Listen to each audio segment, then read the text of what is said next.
Hello everyone, welcome to the Lichess broadcast commentary of Sharjah Masters 2024, and today we will be watching round number 5 where there are 3 leaders in the master sections. Salem, Aravin and Hans Niemann. They are leading with 3.5 out of 4.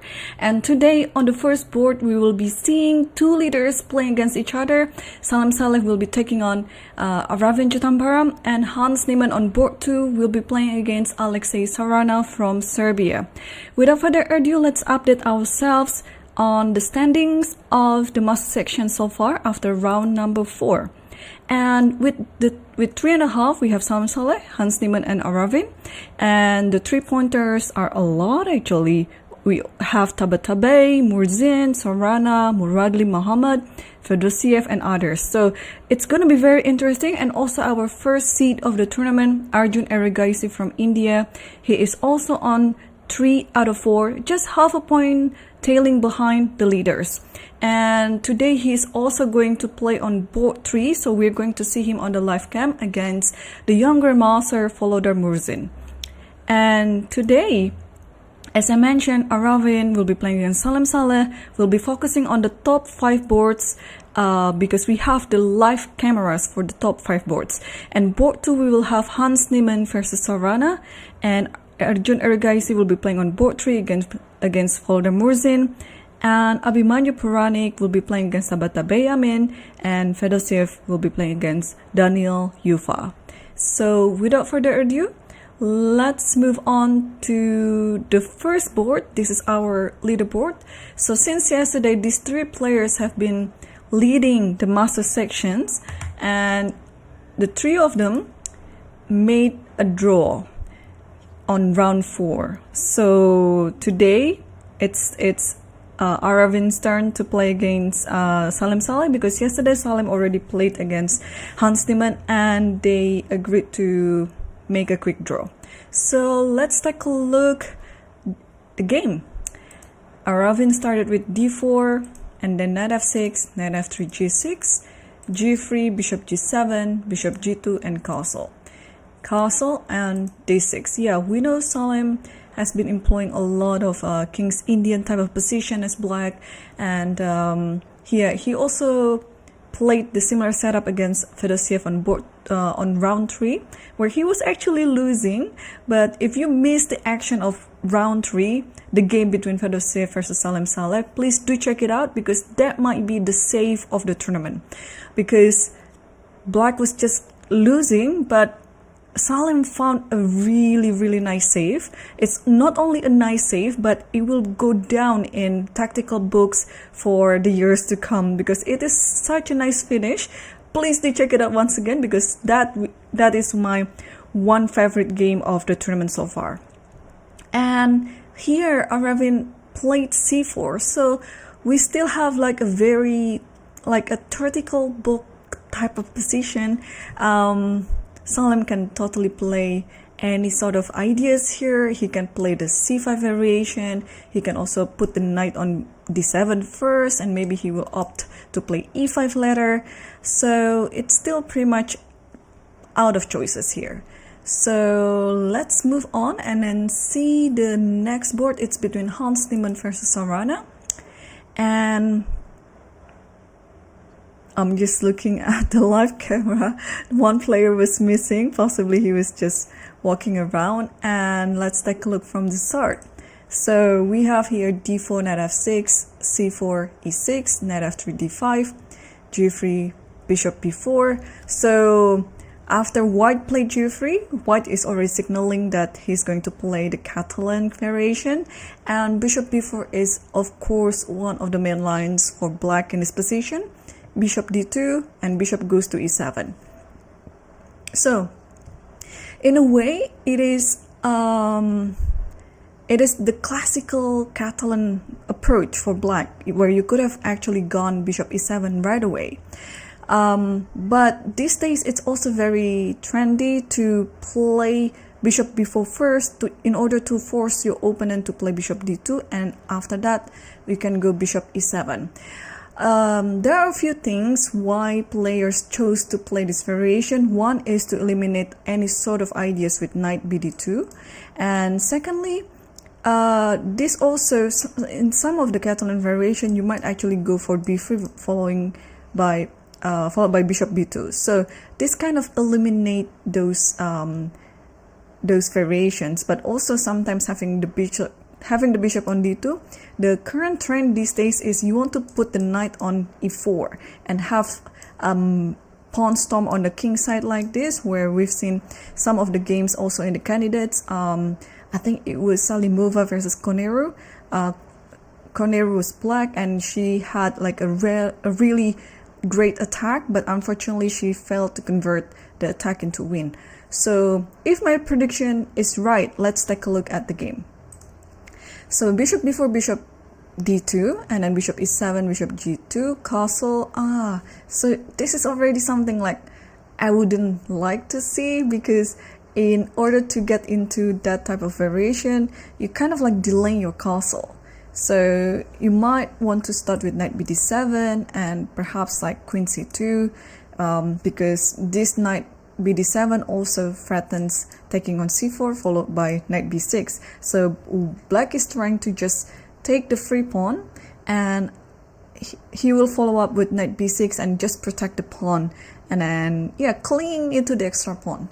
So here after queen c2, then now knight e4 followed by f5, and then sometimes it's h5, g5, h4, and things like that. I mean, it is an interesting setup for black totally, if you are always into some attacking or aggressive lines. So this is actually one of the variations that I would like to recommend, especially against Catalan, because we know in Catalan white will be kind of like dominating, white will be deciding the course of the game.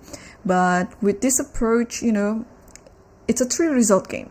You're attacking, you like what you want, and it will guarantee you for enjoying the game, of course. So, but unfortunately it didn't happen because black already castles, so we'll not see that type of attack again. So castle, knight bd7, queen c2, and c6. So Sarana just transposed everything into pretty much a classical approach where you play a very, very slow and quiet move. So here we have the move a4 on the board. So both of the colors here, they have plenty of choices, but of course if you already chose this type of setup, especially as black, because black has a little bit less choices than white in this position, so you might always want to play something like b6, a5, bishop b7, things like that, and maybe at some point you play c5. So it is always advisable to play on the queen side.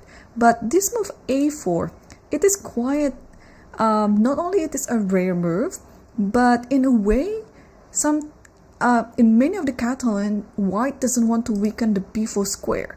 So as we can see in the live camera here, Sarana is thinking, because, well, this is an unusual idea, because if you put this position like maybe 20 years ago, maybe people would think you are an amateur player. But again, these days, you can basically get away with anything as long as you have a very good home preparation. So I'm just looking forward to seeing what Hans has in mind, because to me this a4 is a very aligned move. And what could it be, the idea? Well, sometimes also black wants to push b5, but I think it is more common to just push b6 and then a5 like this. So it is almost sure that this b pawn will be moved anyway, because b7 is the common place for this bishop on c8 to develop. So we'll see. And Sarana is currently thinking right now. Let me put my master Lichess database, and I'm just wondering if this position has been played. And yeah, there are a few games. Let me put it on the other tab so it doesn't clash with our OBS setup here. hang on. Okay, so my first game that I can see, it's between Carson versus Elyanov, but it was back in 2016. It signifies the move a4. A4 is not a trendy move, but if Hans had already prepared this intensively and played it on the board, and especially in a very strong and important tournament like Sharjah Masters, we can actually kind of believe that there might be some hidden idea of a4 that he's trying to revive. So let's take a look. The game between Carson versus Elyanov. So Carson played this in 2016 against Elyanov, and the game went with a5, rook c1, knight e4. So a5, yes, so this is actually what Carson played. And then not Carson, Elyanov played, and then Carson played rook c1, and then followed by knight e4, something like this. And then bishop goes to e1 and f5. So we finally see this type of structure with knight e4 and f5, but the difference is the king is already castled, so the type of flank attack with h4, h5 might be, I would say it's still possible, but might be a bit delayed, because in order to do that type of attack, you have to kind of like prepare first. And it's not that easy to prepare just on the one side, because you also have to think about your queen side. So, apparently Hans is following the game. So rook c1 is already on the board, and this is a very common place for the bishop to hide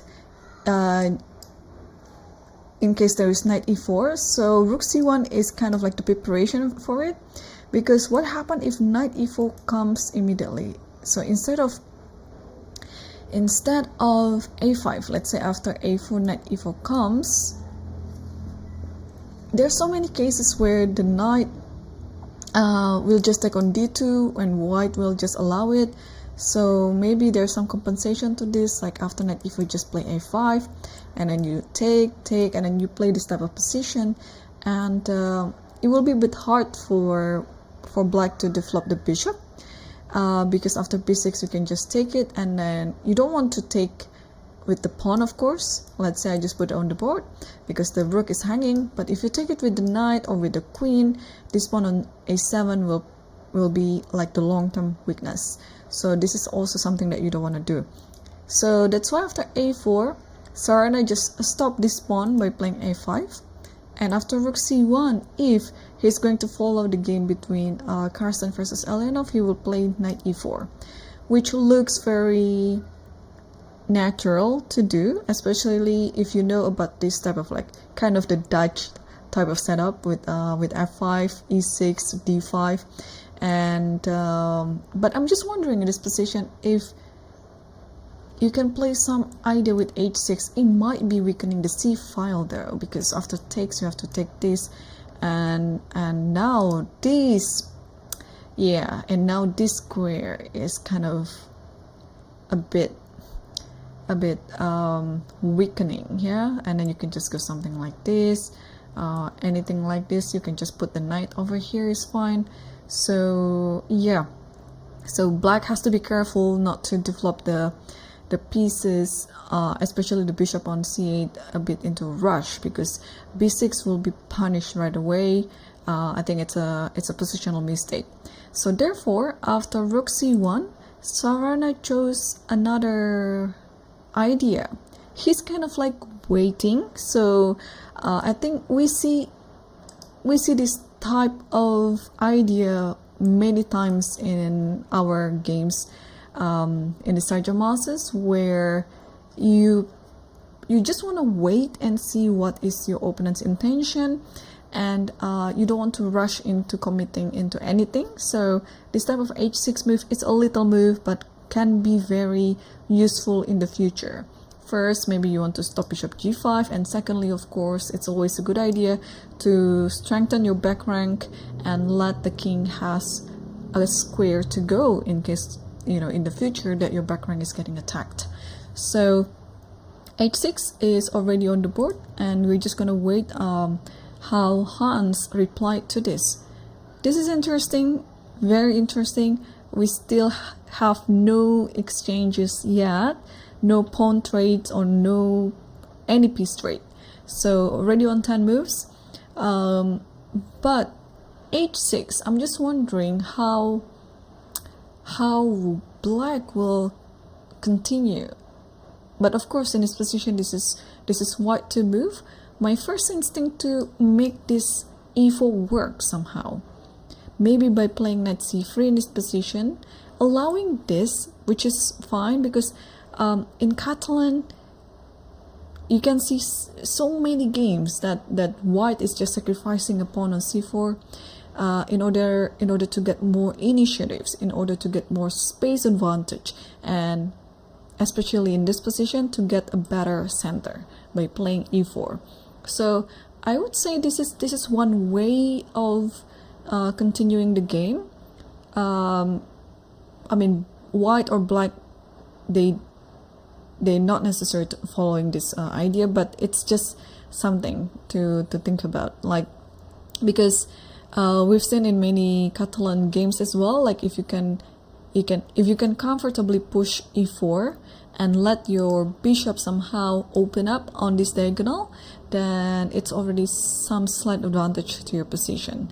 But of course, if you wouldn't like to trade or to sacrifice any pawn, I'm considering to play c5 as well, because after c5 then I can play some knight c3, and then the thing is now after e4 and takes, d5 square might be a really good outpost for your opponent. So alright, so I'm just trying to gain my understanding in the position. So maybe to combine both ideas, that I'd like to push e4 but I don't like to sacrifice by not pushing this pawn, I can actually play a little move like b3. The idea is simple. I mean, we've seen this type of idea in Slav as well, where you just play b3 and then you put knight c3 and then trying to play e4. But of course, the position of the bishop is different, because usually in Slav or in Moran, the bishop would be around d3 or e2, not on this diagonal. But I don't see anything wrong in copying this idea. So yeah, I actually like b3, and now knight c3 comes, and now e4 comes. So if knight e4 happens, maybe this is actually the best way to continue to stop white's idea. Then bishop e1, then f5. So anything like this happens, black can just ignore it. Black doesn't have to take on c3. Black can just try to develop other things, but has to be careful, because if you put the knight on here, it looks very natural, but you also leave this one hanging for the knight, and maybe f3 comes, and this is gonna be a little bit uncomfortable for black. So what else can we say in this position? Maybe b3 is a little bit too slow as well, but what else? Yeah, what can we do in this position?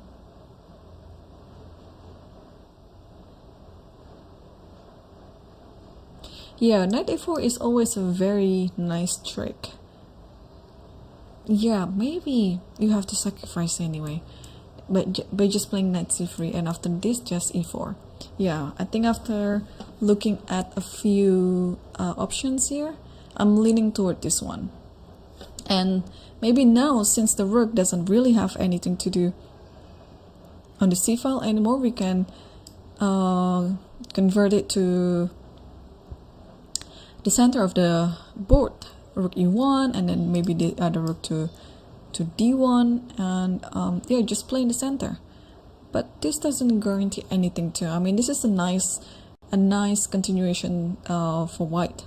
Look, it's looking nice, but you also have to be worried that the pawn has already lost. So, but anything can still do.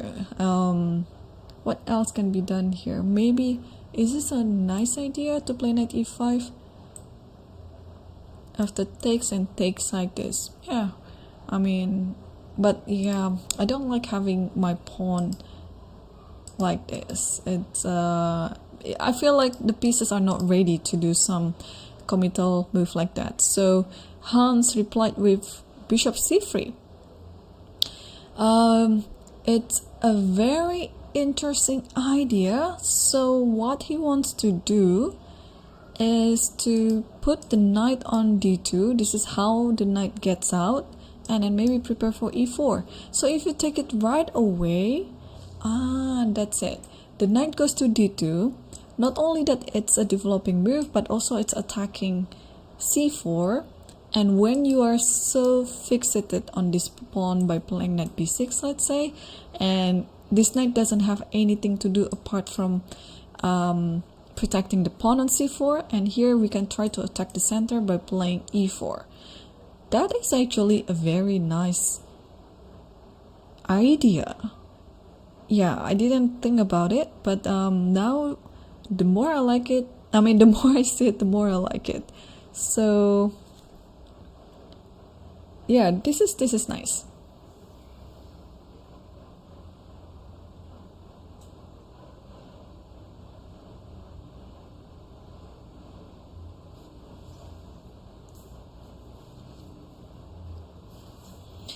Alright, so let's move on to the other board. Board number 3, it's between Arjun Erigaisi versus Volodar Morzin.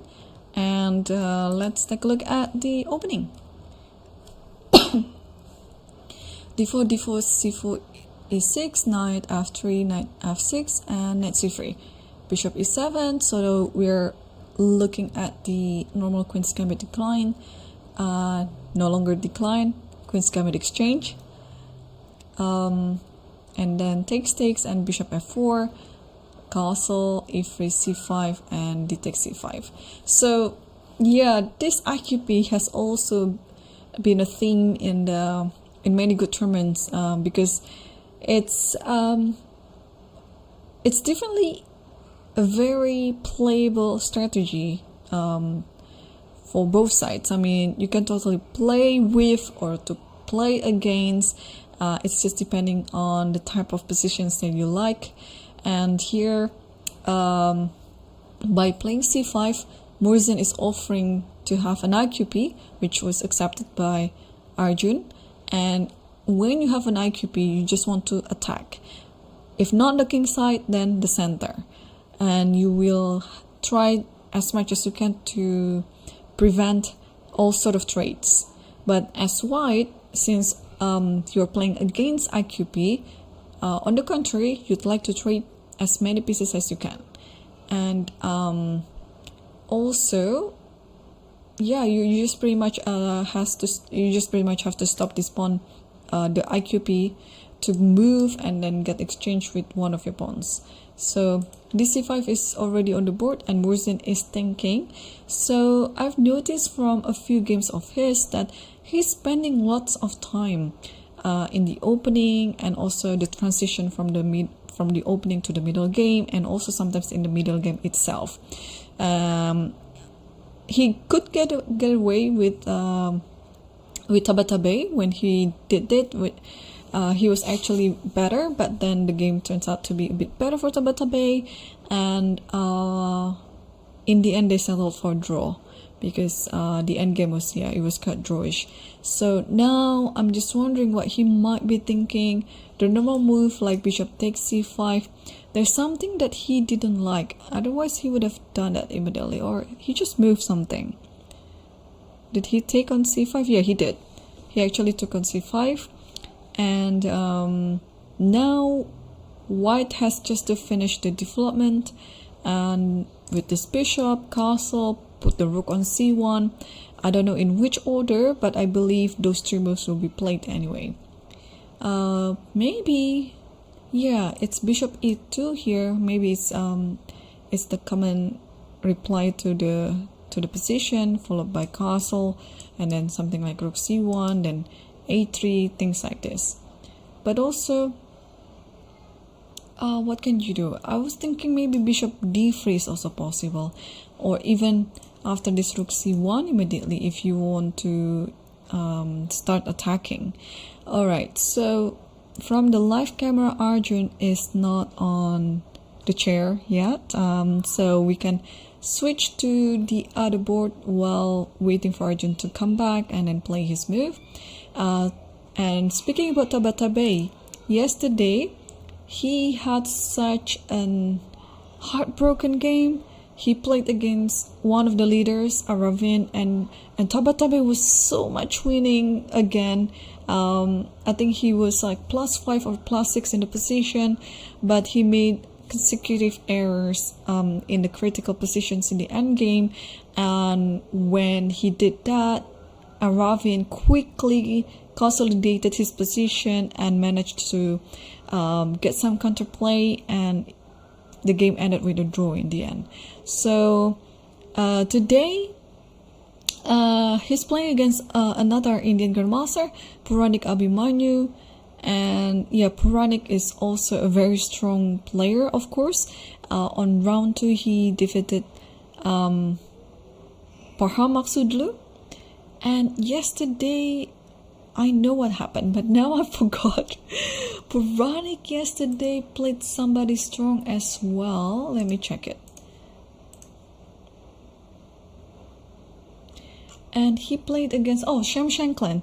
Yeah, that was such a, how to say, it was an interesting game. I thought Shankland had it in his hand, but it slipped away, and Ponic managed to equalize everything. And when they agreed to draw, he actually was a pawn up, but the end game is just drawn. So yeah, it was quite a fighting draw against some Shankland against Ponic yesterday. And today Ponic played against Tabatabaei, and let's see what happens since the start. E4, E5, knight f2, knight c6, bishop c4, knight f6, and d3. I don't know, will I see knight g5 happening in this tournament or not, because it will be very interesting if it happens. Most of the players, they resort back to the normal Italian position by playing 4th move d3 and bishop c5 castle, d6, c3, a5, and knight bd2 castle, and h3, bishop a7, rook e1, bishop e6, bishop b5. Everything is pretty much in the theory. Knight e7, and then you transpose your knight to this way. This is a very thematic idea in Italian for both colors, that you want to maneuver your knight to e7, g6 in order to attack f4. And so is white. White was planning to play the same idea with knight bd2, knight f1, and knight g3 in order to attack f5. And here c6 was played, bishop a4, and d5. So usually this bishop will come back to this diagonal, and almost like a symmetrical idea with this bishop on a7 attacking f2. But since there is this bishop, you don't really the opportunity to make it like symmetrical, but at least you're hitting the other pawn. So here d5 is already on the board. In hindsight, it looks like Black is sacrificing a pawn on e5. So let's say if we take this, and if you take with the bishop, and then this might happen, and after this, then this might happen. There should be something here.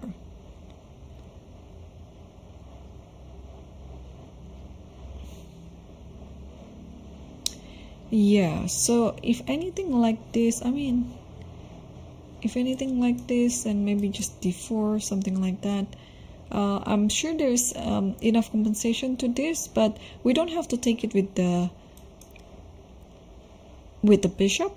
We can also take it with the knight, because then if you're attacking with the knight, then you're allowing queen f6 to happen. So if takes this one, takes this one, takes this one, so this is a very common theme in the Italian, where when you are sacrificing the pawn on e5, but in exchange there is this one, and after this, queen f6, and then you can say goodbye to your rook, and white will lose in exchange. So yeah, so it's the type of position where, again, it looks like black is sacrificing a pawn, but it's never a sacrifice. In fact, yeah, this is a very common thing that everyone who's playing Italian should know about it, because it's useful. It's useful to know this type of pattern. So this typical pattern can always arise in the Italian. Whether or not it's being played, it's a different story, but you just have to know. And oh, there's some moves already on the board, and oh, this happens. So this has happened. So Tabatabaei took on d5, and then knight takes d5, and now it is white to move. So I assume he will not take on e5 for the reason that we just saw before, the sacrifice on f2 followed by queen f6. So if that is not the case, then what could it be? So tempted to play d4, because after d4 then takes here, the knight is attacking the bishop on e6. But if you don't take it, what else can you do? Because this is such a threat. And I think white has to act fast, because otherwise, you see how these knights are eyeing on f4, and maybe also at some point black can consolidate everything by playing f6 and guarding this pawn and then try to attack. But I think d4 has to be played here, because what else can be done? Maybe knight here, but knight here, it is just isn't it just a one move attack? It's interesting though, because, well, there is this idea as well, and takes this. So let's say the bishop moves back, I don't know, to d7 or to c8. Okay, let's say it goes to d7. But knight can always move to f6, so it's not really a problem. Alright, so what else apart from d4? I really like d4, but let's find out if white has other option. Yeah, a move like knight e4 doesn't really appeal to me, because I like the idea of f6, or even a move like h6 with the idea of f5. I don't know how weakening the pawn will be, but this is just an idea. Okay, or the worst scenario, we can just play f6, and then I think black is happy with the position. Okay, so we have already a result in the board 5 between Fedosia versus Daniel Yuva. They agreed for a draw. So this is our first result on the top boards. Let's see what happened. e4 c5. It started out as a Sicilian though, and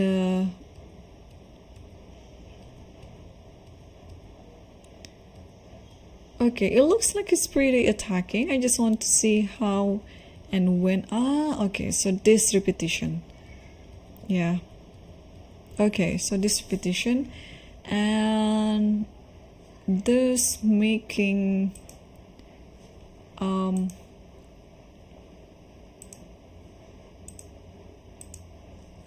thus making both players with 3.5.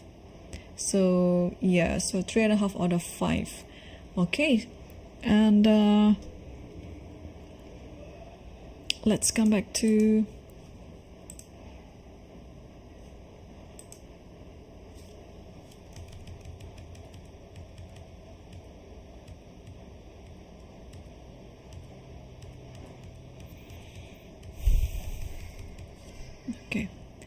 let's come back to the top boards. The first board again.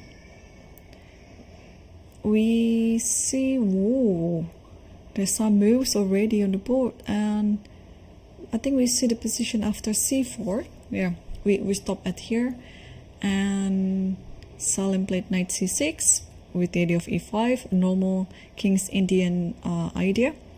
And then d5, knight goes back to b8 because you want to reroute your knight from here, or a5 and knight a6. c5 is going to be your final destination. So before black could prepare anything with that, Aravin just played c5 himself. So it's not a sacrifice, because after you take this, there is this one, and then after you take this, I believe it's just, there is a very nice compensation here. Oh, okay, let me,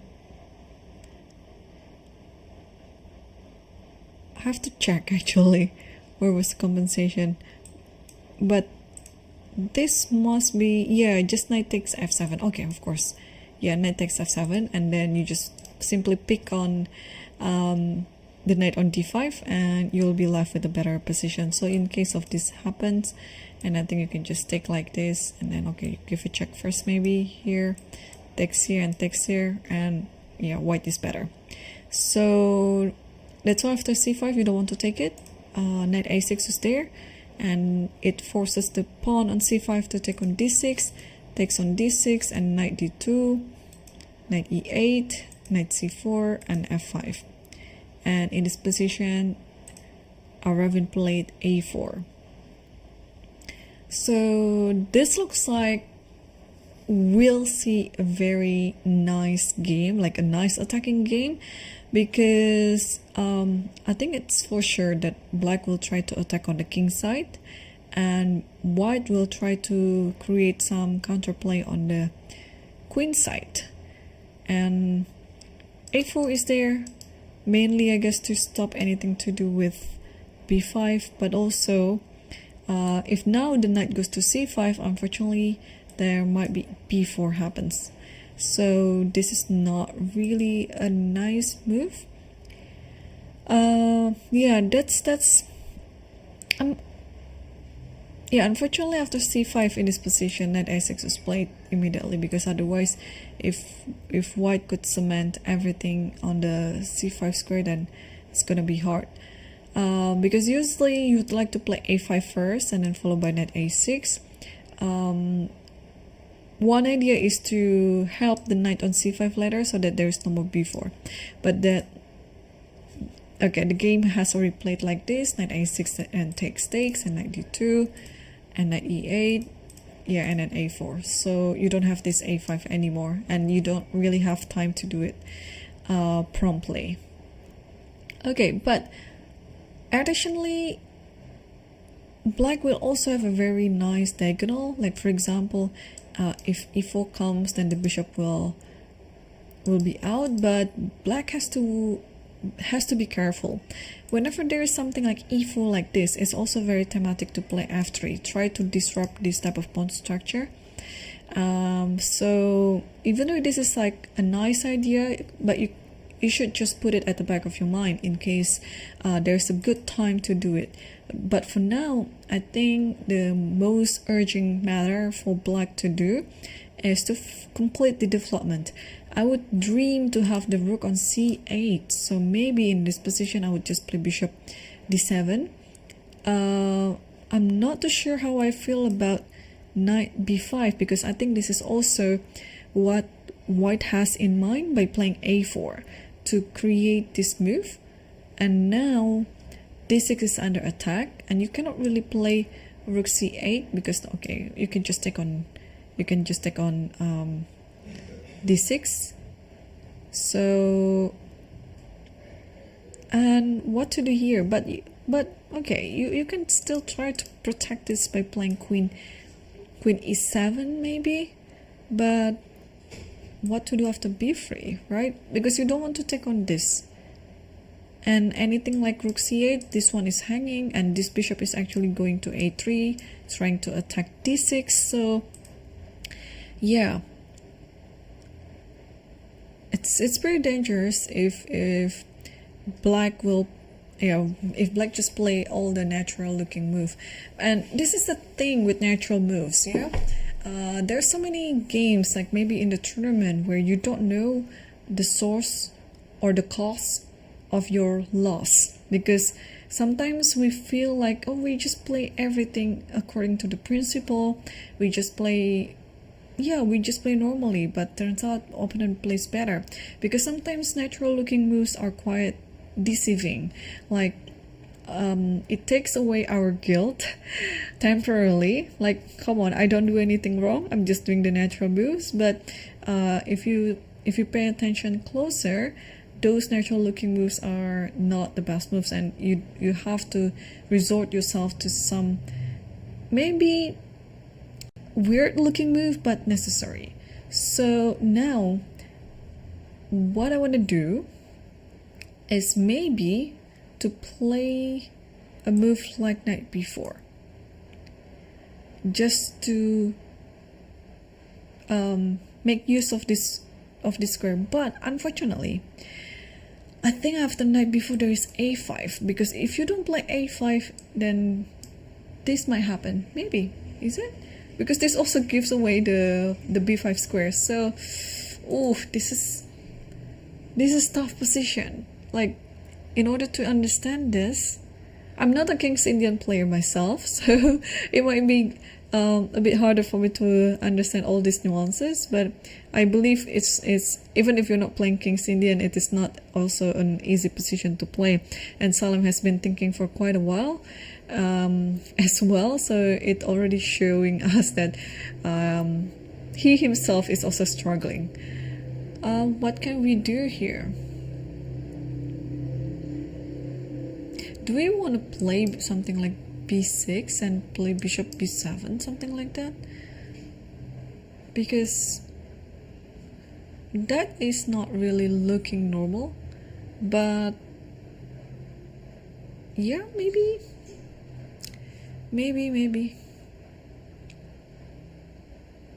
And then bishop goes to b7, and maybe this knight can go back to c7.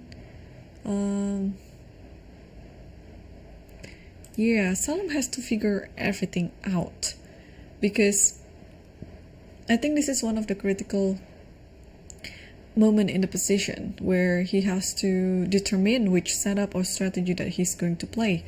I don't think he can make some little waiting move like king h8, for example, because I think he has to act fast, especially on the queen side like this. a4 already signifies that white is already starting to attack, and black has only two options here, whether to defend the queen side. I mean, the next move is the defending move for the queen side, or already like the start of the attack on the king side. And I think pretty much for the whole course of the game, black has just to decide between the two options, defending queen side or attacking king side. So Salem hasn't moved yet, and I believe he's still 0-0-0. Let's see what is the computer evaluation. Oh, okay, white is slightly better, and it actually suggests bishop d7. So I was wondering what happened after knight here. Queen e7, yes, and then b3. What about b3 here? B3, then just e4. Let's say I move my rooks elsewhere, not a3. Maybe, I don't know, a2, there's knight b4. Okay, maybe b1.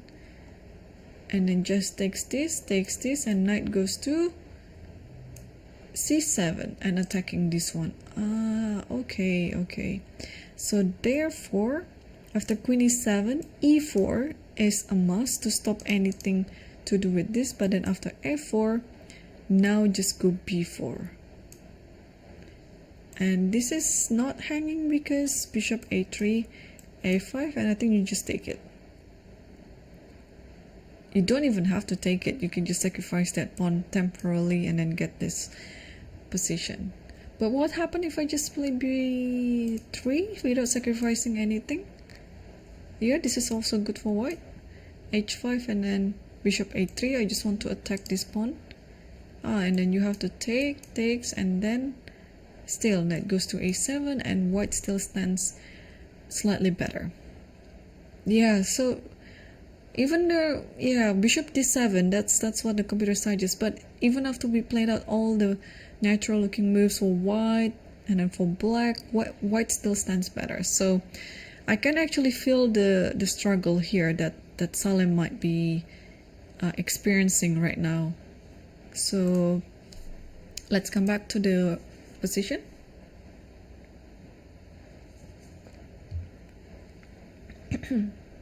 Yeah, so he hasn't moved yet, and maybe it's time to switch to the other board. Let's see board number 2 between Hans Niemann versus Sarana.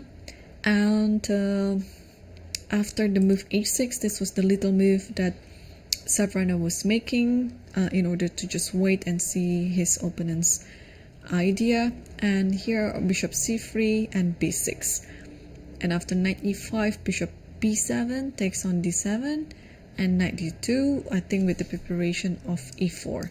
So in this position, Sarana played b5. So this is actually a very thematic response as well, because black knows and understands that e4 will be coming soon, and if white can comfortably play e4 without any concessions, then white will stand better, because, well, you just have a better center, you have more space advantage, and maybe your bishop is better too. So in order to make e4 a little bit uncomfortable, black played b5, so that white's attention is kind of divided right now. And if you take on b5, how do you take it, by the way? Let's say with the a. Maybe this is interesting. Unfortunately, usually in this type of position, you would like to go c5. But again, unfortunately, the position of bishop on c3 is not on your favor, because after this b4, then you will lose the bishop. But yeah, there's always some exception to many of the thematic responses. So I like this b5 move. It's very principled. You just want to making some counterplay on the other side of the board. Well, white is going to play in the center, black is gonna try to disturb it from the queen side. So now an immediate threat would be b4. So what to do about it? If you take twice, let's say, and takes this, and I think black can just safely take this, and then black shouldn't have any problem in this position, because now even though e4 is possible, but it's not gonna be as strong as b4. So you can just simply takes everything, and then again in the end game, what we have left is the IQP, and with the number of reduced pieces on the board, it's just going to be on black's advantage. Although maybe this is still equal, but I still prefer black in this position. Yes, b5. What else can we say about it? If you want to try to get away, let's say takes with this pawn, and take with this pawn, and maybe play knight here. But this is better for black, of course. Like after b4, let's say bishop here, rook comes, everything comes. So no, this is not a good alternative. So okay, let's take a look again. Maybe this is actually the best scenario. And after this position, maybe play bishop f1 with the preparation of e4 now. The queen might have to move. Let's say, where does the queen move? And now the knight can jump to b3. And maybe you can try to attack on a5 pawn. That's possible as well.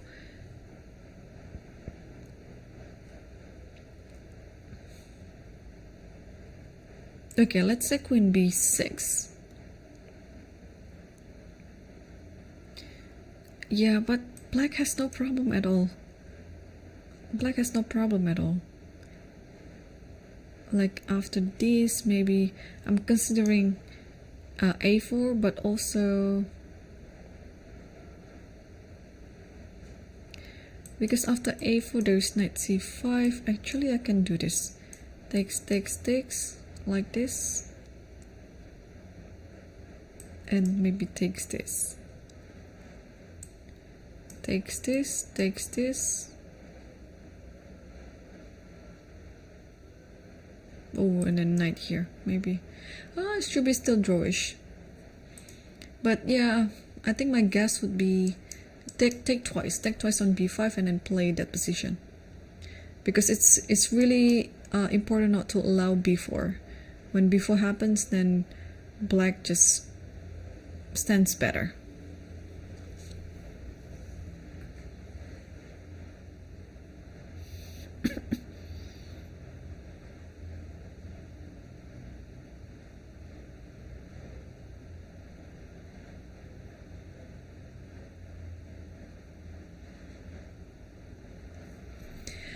Okay,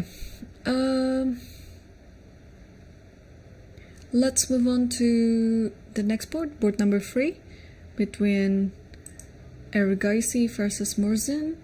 Alright, so we saw the position after bishop takes c5, and then bishop e2, knight c6, castle, and rook c1. So I'm happy to say that my predictions are coming through on the board.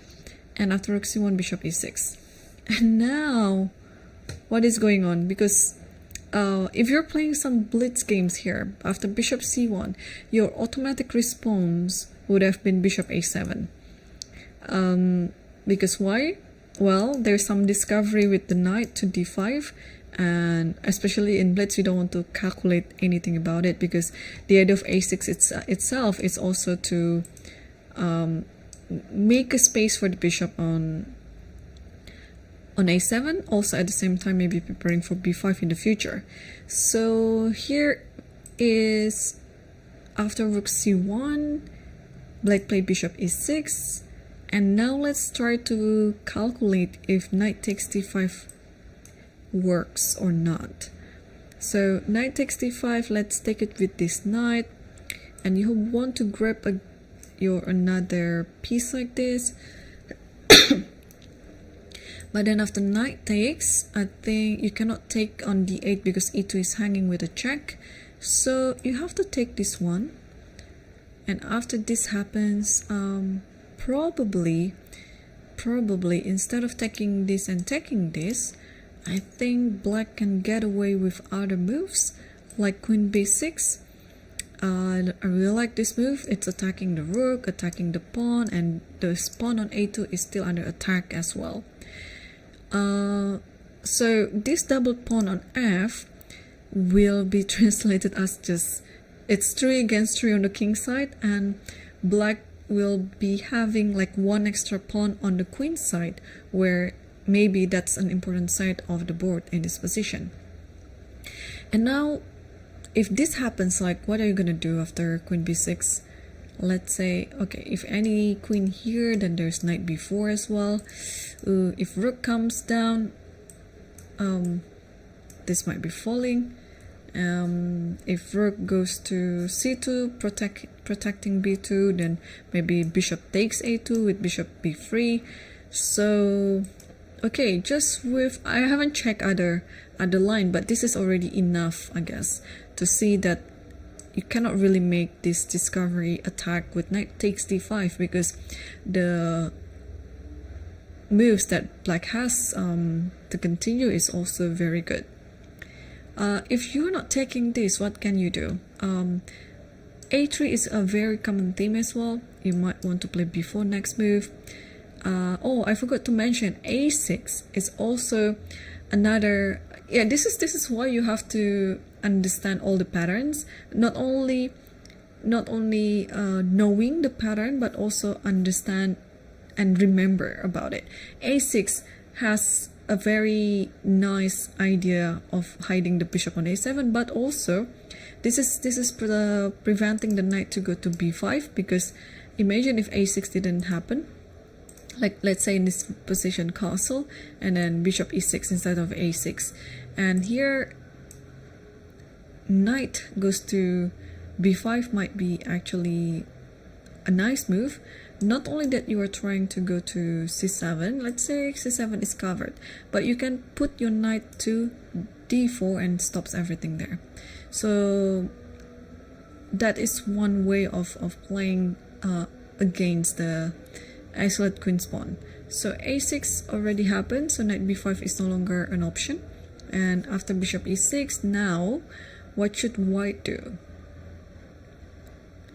I really like this a3 move. I like all these little moves because they might be actually useful in the end. I like h3 as well because maybe, you know, knight h5 comes and we don't like to trade this bishop with the knight, and the bishop can just hide on h2. So what else can we do here as white?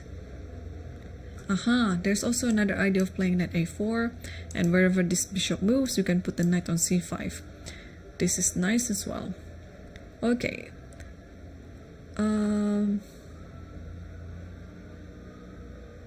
So yeah, Arjun is still thinking. Now it's his, yeah, everything has to be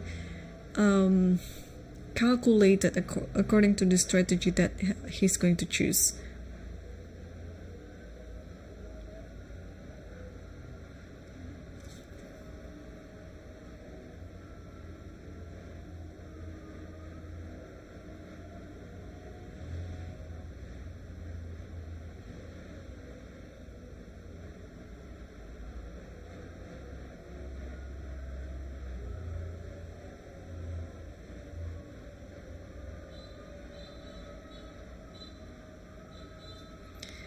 Okay, so let's get on to the other board between Ponic versus Tabatabaei.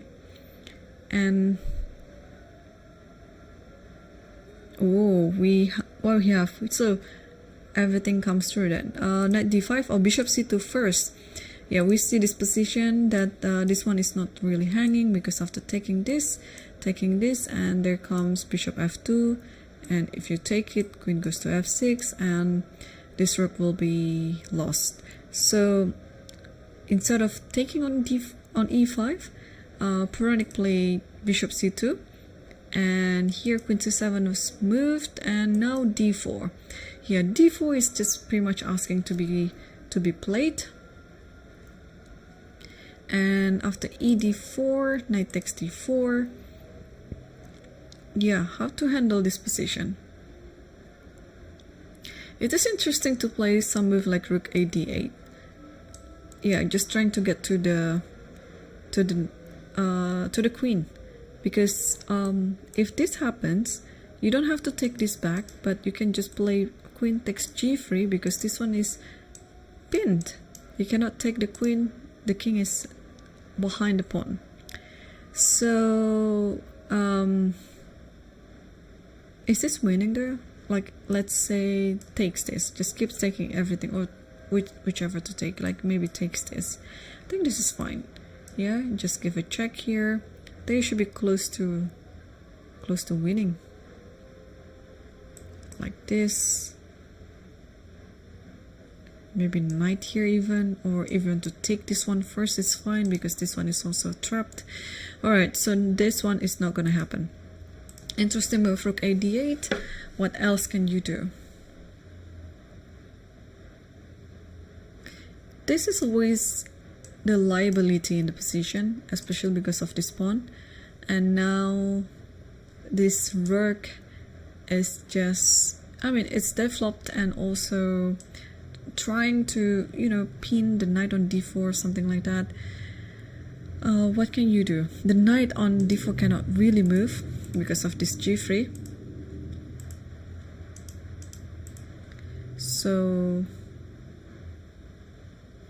if you do something like this, then of course knight just takes, so that doesn't help. Should we move the king? But then f2 will also be hanging. Let's say king h2.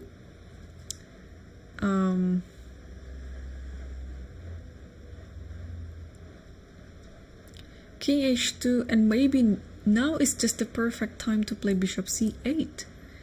You keep the bishop, and at the same time your rook is now on d8, not on a8. So this could be, I think this could be the nice continuation.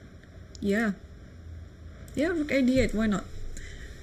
Because my first instinct is of course to save this bishop, but now I just realized that black has a concrete continuation, so you don't really have to save the bishop right now. You can use the tempo to play something useful. So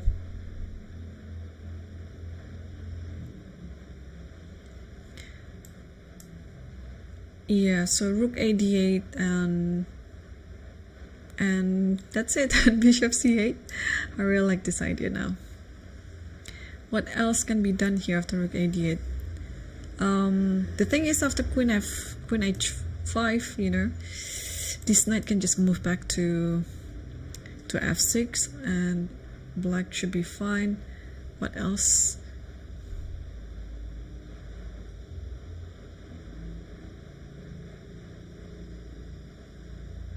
Maybe knight goes to f5 like this. Oh, but gotta be careful with this setup now. The knight might be just useful to make some discovery attack. But where can the knight go? Like something like e3? Does it even work? It might, right? I think it should be fine. Things like this, you know, it's gonna be very scary. So I'm really rooting for this move to happen. Rook a d8. Actually, let's check the engine. Rook a e8 and black will be better. So instead of d8, rook a e8. Just trying to understand what is wrong with rook a d8 because of bishop g5. I mean, black is still fine. Black is still fine, but black is no longer better. But okay, point 2, it's really almost very slightly, yeah, it's almost non-existent. So if this happens, then rook d7 and white has to keep playing accurately. Knight h5, this is not a very easy move to make. And after this, knight b4. I mean, just knowing Tabatabaei, he's very capable in finding such a sequence. I mean, he's a naturally attacking player, so he would always look for some aggressive line like this. But let's take a look the computer line, rook a e8. And now white has to play bishop e4. And knight just goes to f6 and maybe bishop back to c2. Okay, the computer offers the repetition, knight d5, bishop e4, knight d5, bishop e4. But bishop d7 is also a pleasant move to play. Well, this is still a game. This is still a game, a very much 3-result game for now. Things can unfold unpredictably, so we'll keep an eye on this game, of course. And I will just gonna move back to our first board between Aravin versus Salem, because they are leading the tournaments right now. And after a4, Salem decided to not defending the queen side, but he decided to just start attacking the king side by playing g5. And bishop e3 is already on the board, and both players have similar time situation right now. And what do you think about bishop e3? To me, it looks like it's an invitation. It's also a provocation to move a4, because normally after g5 you would like to push your pawn as much as you can, but I would say this is a very it's a very provoking move, because if you start pushing f4 now, then I think the bishop can just move back to c1, and you will no longer be able to continue with the attack because you lost control over a very important square of e4. So it looks like white will be just wasting 2 tempi, bishop e3 and bishop c1 back, and then black already had this move and this move on the board. But the thing with wasting tempi like that with your piece and with your pawns, with your piece you can just rearrange it back to your desired square, but with pawns pawns cannot move back. So that is the thing. And now you can actually play something like h5 if you want, but this is such a very important square, and this might be just a very good square for the knight to be at. And then this is going to be hard to continue all this attack because in order to create such an attack on the king side like that, you shouldn't have any more weaknesses. So here black is already having some weakness on the queen side with this pawn on d6 and potentially with the pawn on a7 and also the square of b5. And if black continues making weaknesses, and especially on the center and the king side, then even though the pawn storm looks really good, but it's not gonna be successful. So Salem has to be very careful here not to be provoked. I'm sure he understands that f4 in principle is not a good move, but if we turn on the engine, we might see that f4 is the best move on the board. So and okay, f4 and also queen e7. So this is modern chess these days. You understand one thing, you know this from your coaches, from books, you know, and it's been believed for so many decades, for such a long time, about a certain principle being the very good one, and then this is what you should do, this is what you should not do. But again, in the modern days where computer just calculate everything in a concrete manner, all these principles sometimes you can just throw out of the window, because if you could find all these concrete moves like what the engine does, then it's fine not knowing the principles. But principles are there so that human can try to understand the position better, because we cannot calculate like the engine. So we have to have some sort of rules in order to make us understand the pattern, make us understand the strategy behind it, and not only counting on calculations. So but computer is just all about calculation. So now if f4 happens, it's fine. If f4 doesn't happen, it's also fine. Yeah, back in the day you wouldn't like to get provoked because e4 is going to be very weak for black, but if you calculate everything, f4 is totally fine as well. So if f4 happens, bishop d2, and then how do you continue this? Queen e7. Okay, I don't even understand why queen e7 was moved, but then after knight e4 we can see also that white is still better. It's 0.6. It's something. It is significant but not that big. So here let's move g4 and try to continue with the attack. Rook c1. I mean, still white is still better. So you can of course continue playing this. I mean, it's just maybe a position that you'd like, you know, instead of just defending on the queen side, you'd like to be consistent and try to attack on the king side. Let's say you play bishop f4 in this position. Now everything looks, from human perspective, everything looks fine for black, but again, this weakness on e4 will stand as a permanent weakness that until the end of the game, I guess white will try to exploit this weakness. So it's just a matter of taste right now, how and what Salem will play in this position as black. If he already commits playing g5 and he doesn't want to play on the queen side, I mean kind of like playing one or two defending move on the queen side, then he can actually be consistent to play all these type of moves. I think he would have loved it if somehow this knight on a6 maneuvered to g6 in like 2 moves or something, but of course it's gonna be hard to find the best way to get to g6, because I think we can agree on this one that black would like to have as many pieces as possible on the king side in order to attack. But yes, another tough and another critical position again now for Salem. White is just very comfortable right now. White can just play all this developing move. I mean, bishop e3 is of course not the forcing move to play as white. I think white can also play other moves like maybe queen b3 or queen c2, or any move like e4 is always an idea, but of course after e4 there is f4. But yeah, the move bishop e3 is looking really nice. It shows your opponent, I'm not afraid of your pawn storm, and I actually invite you to attack me, but then you will be left with a forever weakness on e4.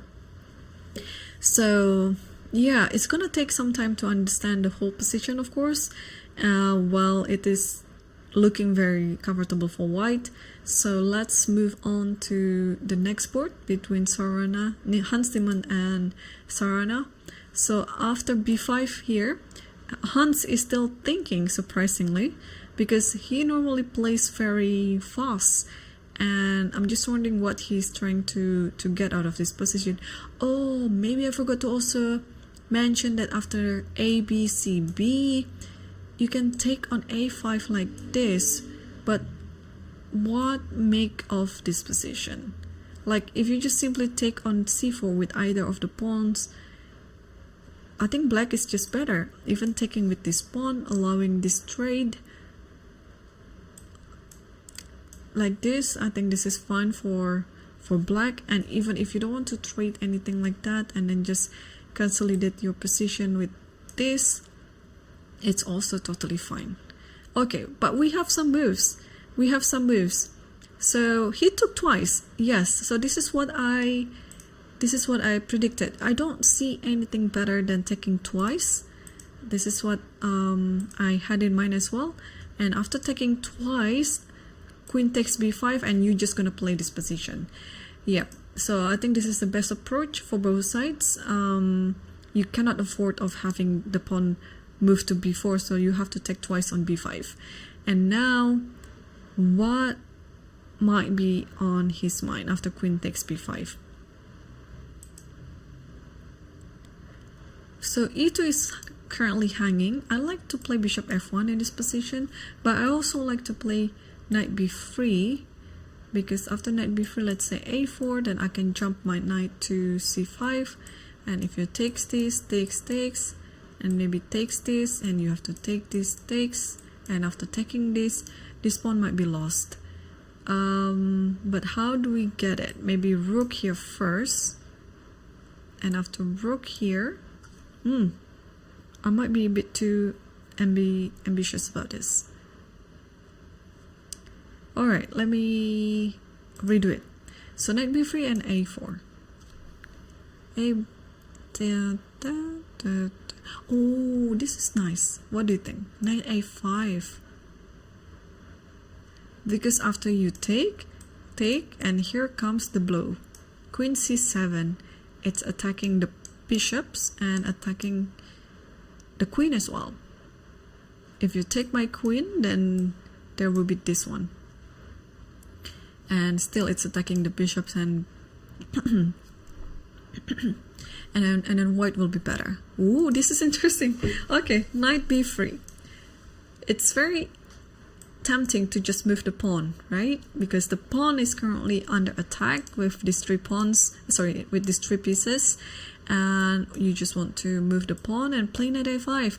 This knight cannot be taken, but this bishop is currently under attack, and also not to mention that this one is now under attack.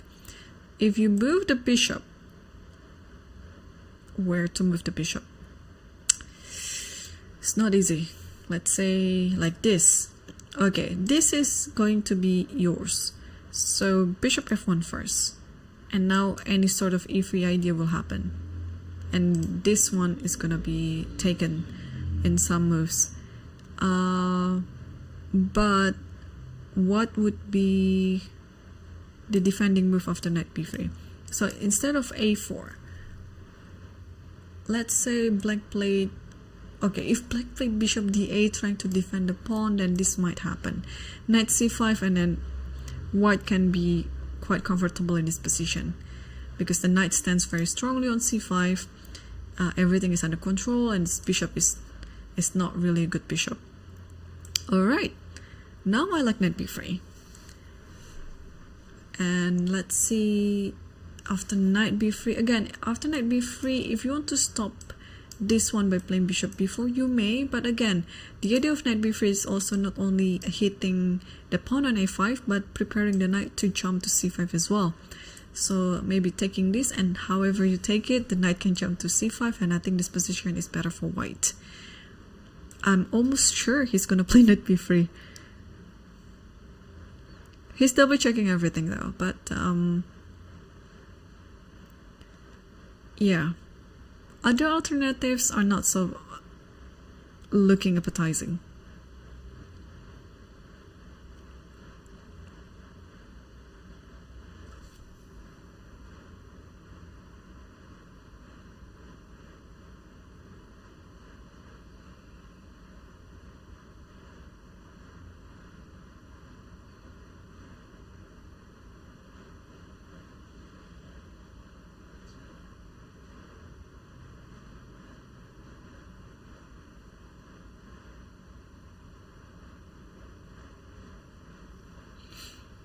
Alright, so Hans is still thinking,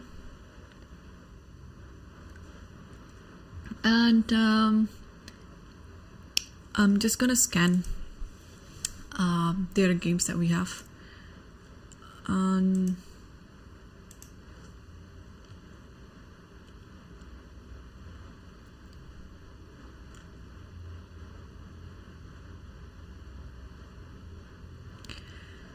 So we have a battle of two young players, Royal Suras and Nihal Sarin on board 10. That's also interesting. And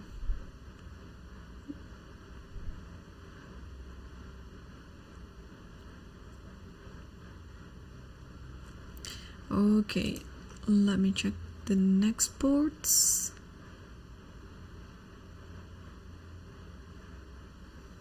Oh, we have a draw on the game between Hans Niemann versus Sarana.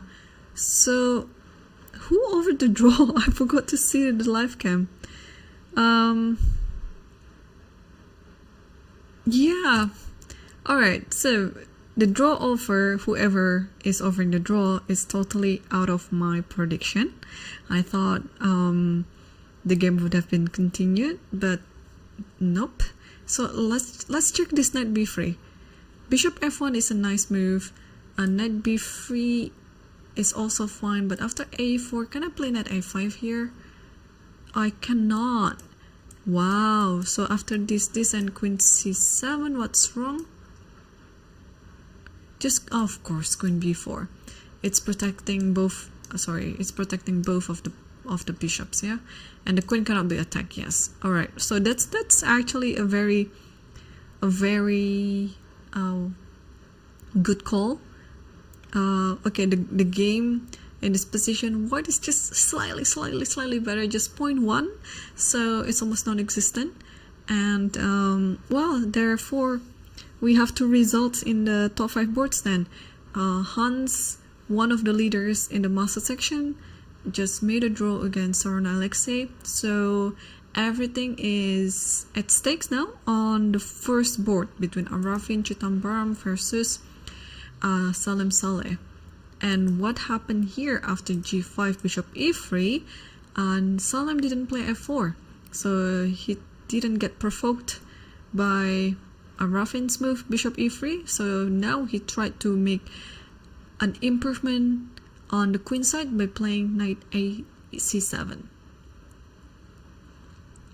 Yeah, I think potentially just to prevent knight b5 from coming. And yeah, white is standing better, of course, but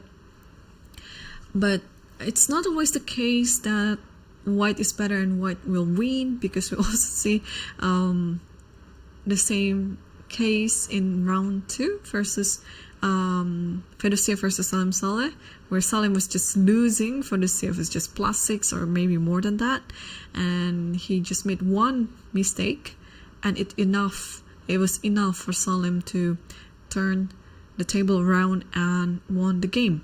So yeah, in this type of tournament, when there are so many strong players, you could literally have to play a perfect chess from start to finish in order to win the game. You cannot just play with advantage and being careless after a few moves, because your opponent might just steal the opportunity and try to equalize, even try to win the game. And here, even though white is better, of course, in this position, but Salem will not give in, and he will not make it easy for white to win the game. So we will see quite a battle here, but after knight a7, what to do as white in this position? I don't know whether it is time to play rook c1 or anything to do with this rook, so that you can play a move like b4 later, because if you play it now, maybe e4 and f4 first followed by e4 is a nice idea. But again, this move, knight c7, even though it is protecting b5 square, but it is almost have no future. It is always known to be a very bad square for the knight c7, because I'm a bit worried of this knight, because this might be just, you know, a bad knight in the future. It is, I mean, to start with, it is not a good knight now. But, yeah, of course, if he can, he would like to move knight b8, knight bd7, knight d7, and then maybe a5 and knight here or something like that. But, okay, maybe the idea of this knight as well is to slowly move like bishop g5, knight g7, knight e8, something like that. Because it cannot be forever be here all the time. What to do as white in this position? Like maybe a move like a5 is also fine to stop anything with b6. And maybe after a5, then maybe like h5, things like that, where we stick to the original intentions of both sides, that white will try to play on the queen side and black will try to play on the king side. Okay, let's move on to board 3, Erigaisi versus Morzin. And here, after rook c1, bishop e6, Arjun played knight e5 and d4. So this is also another way of playing with IQP, or isolated queen's pawn, that you'd like to trade your IQP with your opponent's pawn so that you no longer have the weakness. So is it now the time? Because it looks like black's pieces are quite loose on c5, c6, and this rook seems to be ready to attack and potentially win some material in the end. So okay, let's just play some move. Let's say takes this, and then play knight a4. Where does this bishop go? a7.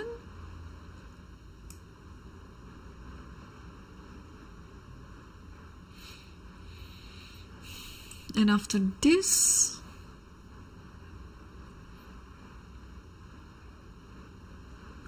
maybe can take this one first after taking everything like this.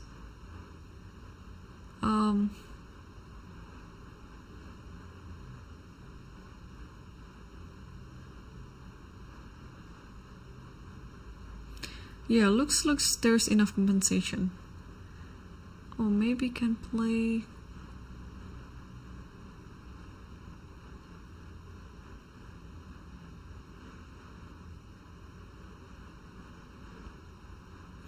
what can we play here? Taking on a2 immediately, or queen e8.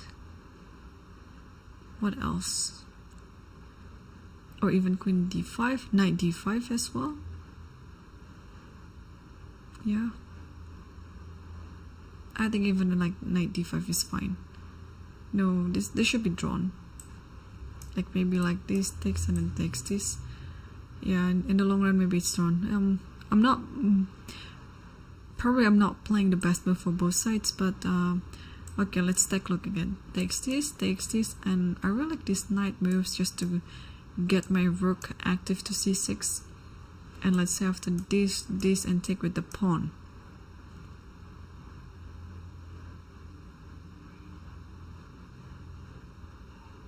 I do have to take, right?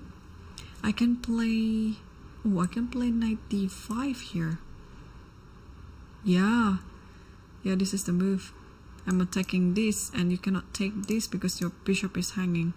Okay, so yeah, this is the thing with young players. They just calculate everything. And what do we have? Knight a4. So instead of taking on c6, Arjun decided to play knight a4 first, and he's gonna see where this bishop will move, and then he will decide on whether to take on c6 or not.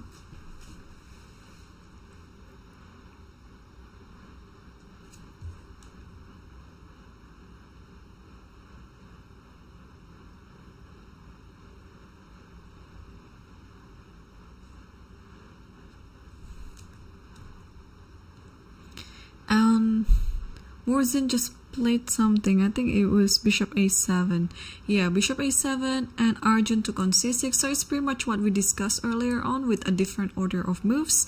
Knight c6, bc6. And now we shall see what Arjun will play.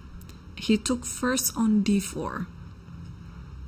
So what we discussed before was rook takes c6, but he decided to just take on d4 first like this. And Morzin is now thinking on how to continue this. Pretty much I think about this pawn, taking with the bishop or taking with the queen.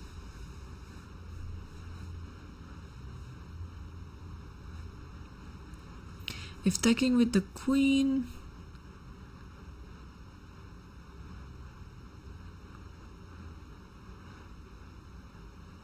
I see, taking the queen then just takes like this, and then maybe bring the rook like this. And you don't have to take this one as too soon, because you can actually just play something like this first, or bishop c6 even, like that.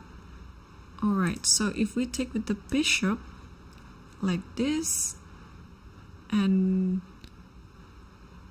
again, yeah, you're not forced to take this one. Now you can actually just play something like b3 first, because this is going to be a weakness anyway. Bishop will go to f3 and things like that. So instead of exchanging this bishop with this pawn on c6 with this pawn, you better just save your own pawn and then try to nurse the advantage that you have over the c6 pawn. Yeah, so Arjun is looking very comfortable in this position, but on the other side, Black has to play very accurately, not to lose the pawn without any compensation. Alright, let's move back to board 4 between Ponic versus Tabatabaei. And after knight takes d4, Tabatabaei played the best move, rook a e8. And here, I think the computer suggested, what would it be? Like, I think knight e5, was it? Or bishop knight d f5, bishop f5, either those two. But here he played rook e4. I'm not too sure how I feel about this move, but this might be just fine. Wow. So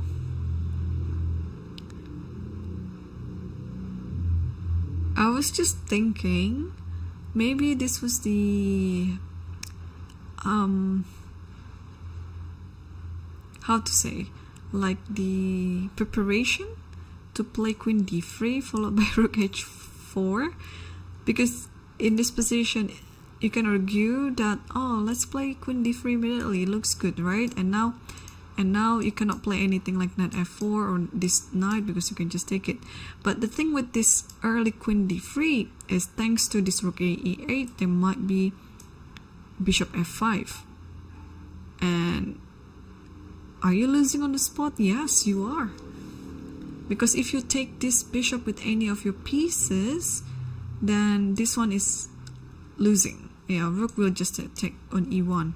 But if you come back, let's say here, then everything is also hanging. Like here takes, and now since the knight already took on c2, this bishop is aiming toward f2 and the queen can just take on g3. So just trying to understand the idea behind rook e4 is, obviously you'd like to develop this bishop, but unfortunately there's no good square for it unless you play bishop d2 right away, which is going to be quite passive, because now, yeah, where does this queen go? So maybe, yeah, rook e4 with the idea queen d3 followed by bishop d2, and then you want to double up the rook on the e file like that. Now it makes sense, because if white could achieve this setup, then white has no problem at all. And yeah, the idea is also nice with queen d3. It's keeping an eye on the knight on g3, so if anything moves with the knight, you don't have to worry about this queen takes on g3 anymore. Okay, yeah, this is going to be quite a long battle. It's, I guess, I mean, I play Italian for both colors, so it's interesting for me a lot, because I can totally try to learn the strategy that white is trying to do here, just trying to understand it from both sides, that okay, rook e4 is there, what does it want to do? It wants to just finish the development. And for black is also setting up some sort of tactical traps in case white is not playing the best chess. And now yeah, how to deal with this idea of queen d3, bishop d2 and rook a e1 within just 3 moves. Is if white could achieve that, yeah, white should be stands all right. Okay, so now rook e4. What to do in this one? Probably knight f6. But this type of move, knight f6, is like a silent draw offer as well, because I don't think there's a better square for this rook apart from this. And so you can actually move back like this, and I'm not gonna be surprised if we're going to see a repetition. But Tabatabaei is always a fighter, so, and his games are always interesting, unless something is happening, or maybe he's thinking of conserving energy or anything like that. He would always try to play like interesting chess, like aggressive line and so on. So, and he's going to reach something. We can just see it from the live camera. Just wondering what it is. Could it be knight f6? Again, if it's knight f6, then this is a silent draw over. But if it's not knight f6, then what could it be? Yeah.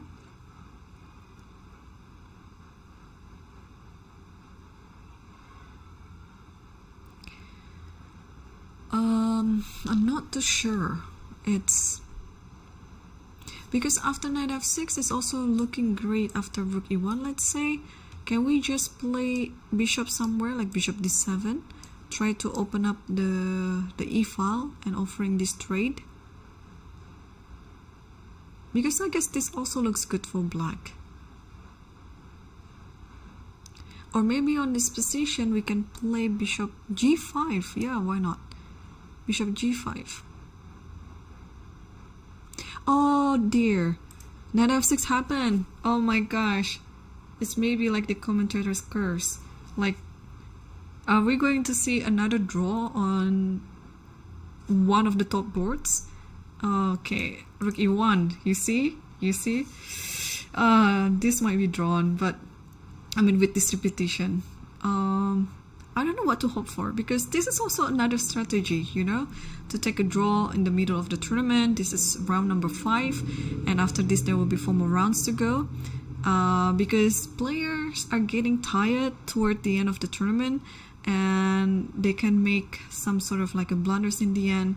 Energy is a very important element in performance, so it is, you know, yeah, I never blame anyone who's taking the quick draw, because we never know what's going on with their physical condition.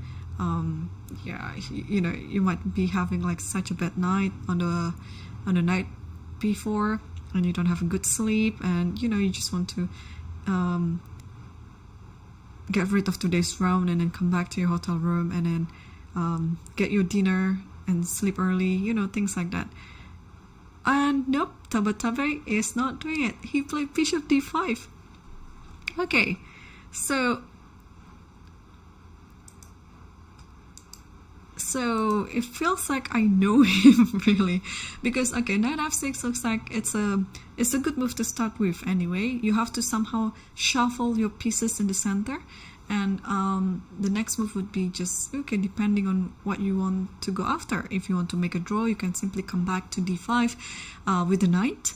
But now Tabatabaei chose another piece to occupy the d5 square. Bishop d5 is on the board, and but the thing is, with bishop d5 right now, I was thinking of the move like bishop e3, but gotta be careful with this type of move, because knight h4 might be just very uncomfortable for white now, because how are you going to protect this one on g2? So maybe after bishop d5, I'd like to connect everything on the back rank, so maybe bishop g5 is the best move in this position. And yeah, I'm just trying to attack this knight on f6. The knight cannot go to h5, and maybe in this position also, if you want to protect the knight on f6 by playing queen here, there's also this knight f5, which is going to be quite uncomfortable for black. So okay, what to do after bishop g5?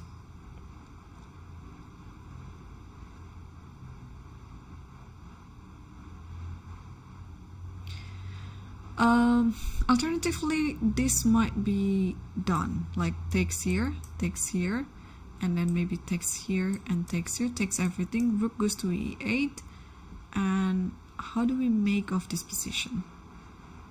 Queen here maybe, and yeah, not too sure. This bishop is good, so maybe we can just safely put the knight back on d7, because now out of every single piece on this position, especially the minor piece, the bishop on d5 is the best piece on the board. So what happened? I think there's some move already played. Oh, it was rook takes e8, rook takes e8 and bishop g5. Ah, see, with this inclusion, that is very clever, because if you play bishop g5 immediately, then you might be left with an IQP again. So where were we? So let me make this as the main line. Yeah, so if you play bishop g5 right away in this position, then this might happen. Yeah, takes, and then takes this, and this. Okay, we saw this position before, and of course white is still playing. There's no question about it, but maybe Ponic just didn't want to have a permanent weakness on d4, so that's why he just decided to take on e8, and bishop g5. So whenever you play something like this, the queen is ready to capture it back, so you will not be left with an IQP. This is interesting and very, very tricky. Alright, so bishop g5 is already on the board. Now I'm leaning toward knight d7. I just want to play safe chess like that, but is there any some tactic here, like for For example, if I play knight f4, it looks a bit loose, but let's calculate this. So bishop takes, maybe, yeah, this doesn't look like a great deal. Oh my gosh, the knight comes here, maybe then check here. So that's something that you don't want to play as black. So knight d7 looks just very solid, and you can reroute things too. Oh, this bishop is also going to be a very dangerous bishop. Not only that it is now attacking this diagonal, but at some point it can be diverted to b8, and just take a look at the battery between the queen and the bishop. This knight will be just kind of stuck on g3. Maybe one of the squares that it can play is going to f1, trying to protect h2. But I was just looking at the long-term possibilities for both sides, and I like black in this position. But of course, white is pretty safe. Like, white doesn't have any weaknesses. The only thing that white has to do is maybe try to get this rook traded on e1. So preparation with like queen d2 followed by rook e1. And what do we have here? Oh, Tabatabaei. Instead of retreating the knight, this is totally his type of move. Queen e5. He's not going backward, he's going forward. Queen e5, attacking the bishop and also at the same time protecting the knight on f6. And this also a sign that, okay, bishop might takes on d4, and then there might be just an IQP again, but this bishop is too valuable to be traded with the knight on d4. So maybe we can just save that idea on the back of our mind, but not necessarily playing it right away.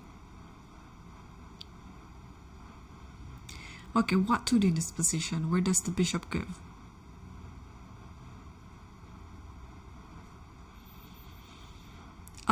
If the bishop moves back to e3, let's say, again, there is this idea with knight h4. So you got to be careful about it. And maybe white has to play something like queen d2, protecting everything. But the thing is, after queen d2, then h6 is there.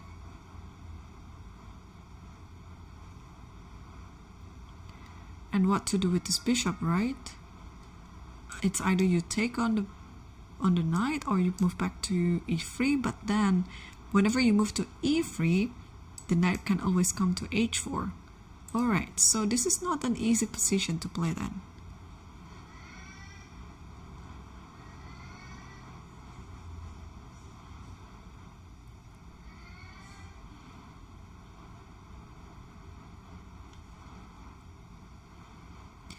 Yeah, what to do in this position? If you take the knight, then black is standing much better. I think you cannot afford losing that bishop. Or you can try to block it. So protect, capture, block. Or also like another attack, so counter attack. So maybe this one is nice now. Knight f5. Yep.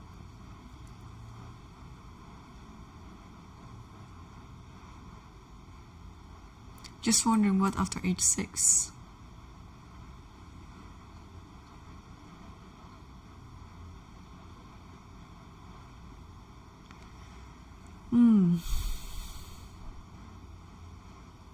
Oh, queen d2 is already on the board.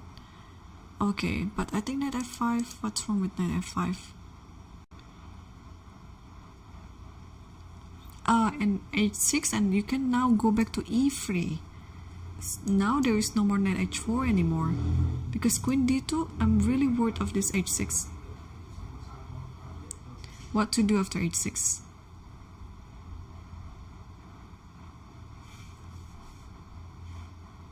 Well, there is this take on g6, but then that's it, yeah?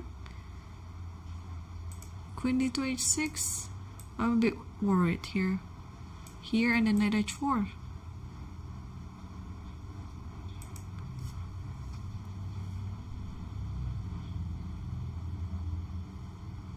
And you cannot really play rook e1 now because this rook and the queen are protecting the e file. Could I miss something here? Or maybe the sacrifice. Does it work? And then any move with knight goes here. And now this is also kind of like under attack, right? Oh, okay, this is dangerous. Oh, but hang on. There's queen here. There's queen f4, and then you have to trade. So then this doesn't work. Okay, apart from taking immediately, can we play something like this?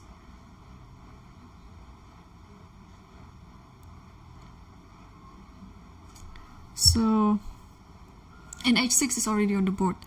Oh my gosh, a6 and bishop e3. Oh, are we going to see knight h4? This is what I was really worried of. Actually, let's take a look in this position. After queen e5, I'm really sure this might be one of the best moves. Let's take a look. No, queen d2 is, but this position is already better for black. So bishop g5. Yeah, this position maybe instead of taking bishop g5 should have been played, because takes, it's like you're losing the intensity on the e file, because you just capture first. After this and then this, queen d2 h6. Oh, sorry, not like this, but queen d2 is the main move, and after bishop e3, and now black is still thinking. One of the moves here could be also bishop b8. This is also interesting because just trying to understand this position, right? The bishop is no longer working on this diagonal because everything is already on this diagonal, so it's time to put it on a different job via another diagonal, bishop e8. And not only now that you have knight h4 to attack on g2, but also additionally, this is also an idea, maybe like some knight h5 as well, just trying to attack the g3 knight. So I think one of those two would be nice to see on the board now. Knight h4 or bishop b8. I think knight h4 is fine. Yeah, knight h4 is also still fine for for black. It's a very good attacking move. Yeah, Tabatabaei is thinking right now, and he still has quite enough time on the clock with 49 minutes, and he will definitely try to make the best moves. So it's not, I mean, we saw it earlier on that white is just trying to offer this repetition, but I think Tabatabaei felt it that he has a slightly better position. So yeah, then he just played it. Alright, so I think it is a good time for me to take my first break. Don't go anywhere because I'll be coming back very soon in a few minutes.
Hello, welcome back everyone to the Lichess broadcast commentary of Sharjah Masters 2024, and today is round 5, and be reminded that we have a 15-minute delay in the broadcast for anti-cheating measures requested by the organizer.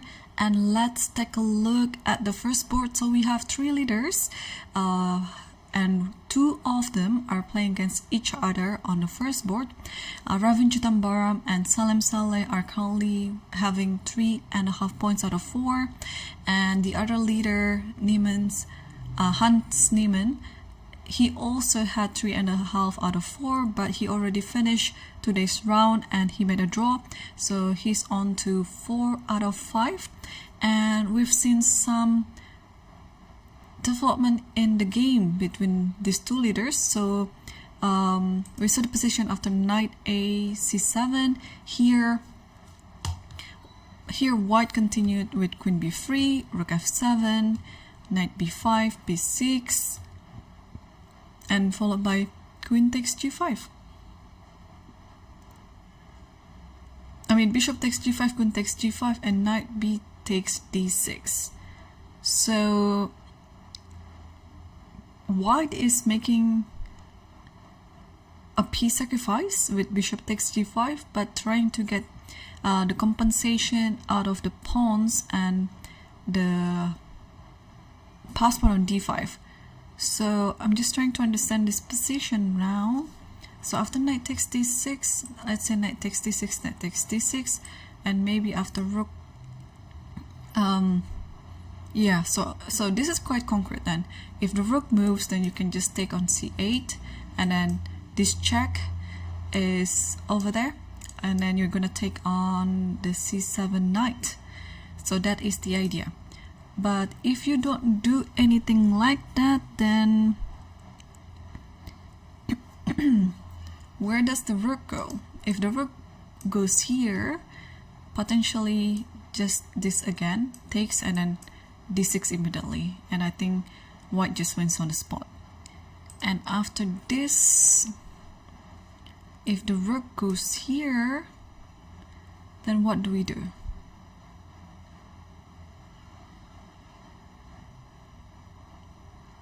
At the very least, maybe just like this, and then you can also take this and then give a check, and then you take on this one. You also can insert f4 if you want, or maybe not, it's not necessary, just take on a8. Okay, so it's a lot of things to calculate here, but white is surely enjoying the position because white is just sacrificing this, sacrificing that, grabbing the pawns, and having lots of initiatives. So what to do in this position? White is surely better. Let's take a look. So so white is plus 1.2 in this position. Then the computer suggested you to take on d6, and after taking on d6, the rook shouldn't go anywhere, but instead played queen e7, and after knight takes f7, queen takes f7, and now you're trying to attack the queen side by playing a5, and this is just what you need, pretty much. Okay, what about things like this? So a, b, and rook b, let's say, and just queen c2, and trying to enjoy the long-term advantage in the game. Alright, wow. If Aravin wins this position or this game, then he will be the outright leader of the tournament, with the only player with 4.5. So whoever wins this one, he will be the outright leader. Or if they draw again, then we will have at least 3 leaders, but it would be depending on board number 3. If Erigaisi would win the game, then he's gonna join, or board 3 and 4, whoever wins. So yeah, there are a few scenarios that might happen actually. Talking about Erigaisi, let's take a look at his game. And the queens are already traded, So we stopped at, I think we stopped at ED4, and in this position Morzin decided to take on D4 with the queen, and queen D4, bishop D4, and B3. Yeah, this is exactly what I was talking about before. You don't need to take on C6 right away. You can just save it till later, and then before taking that, it's better for you to consolidate your pawns, so you're not going to lose any of the pawns on the queen side like that. And after bishop d5, and now Arjun is still thinking, but the position looks better for white because of this weakness on c6, and also because of this pawn structure, the a6 could potentially be another weakness as well. And yeah, how to proceed in this position as white, yeah, because we know that white is better, but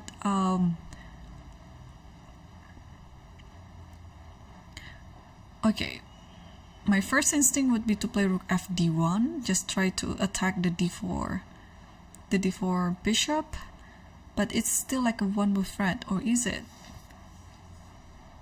Because if this happens, then bishop has to move to a7. So this already is a concrete calculation if it happens. If bishop takes a6, we have to calculate whether this is actually a good move or not, because after this, then rook takes. And does white have any advantage in this position? Or maybe this is just drawish. Because I'm trying to understand Arjun's perspective. I think he would like to keep as much fire as possible on the board and try to win this one and try to join with the leader pack. But how to continue, right? I have an idea of just exchanging this bishop like this. I know it is weakening the position by taking this and taking this, but it's also making the position a bit loose for black because there is no more light square bishop guarding the pawn on c6. But can we achieve this without making a concession to our position? So maybe a move like this, and after bishop a7, then I was worried of this knight goes here or here. So what do we do?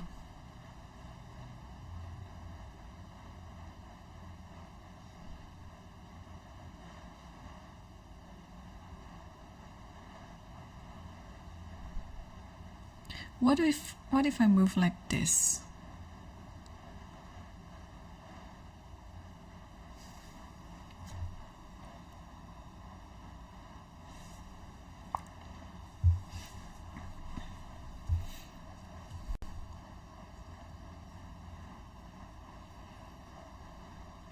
Yeah, I mean, there's still so many ideas here that what can do, depending on how ambitious Arjun is in this game. So I would say let's take a look at the fourth board, because it was quite exciting when we left it. And Tabatabaei is still calculating, and he's now down to 31 minutes. So he's been thinking for 20 minutes already.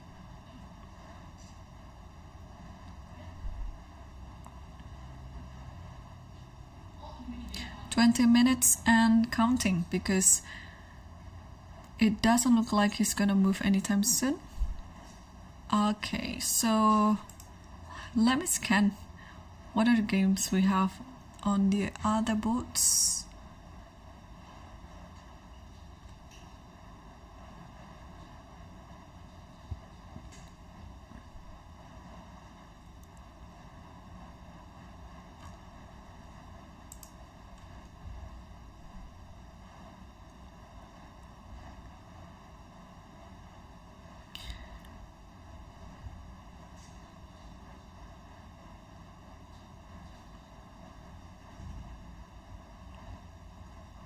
Yeah, most of other boards look like they're still pretty much in an equal position.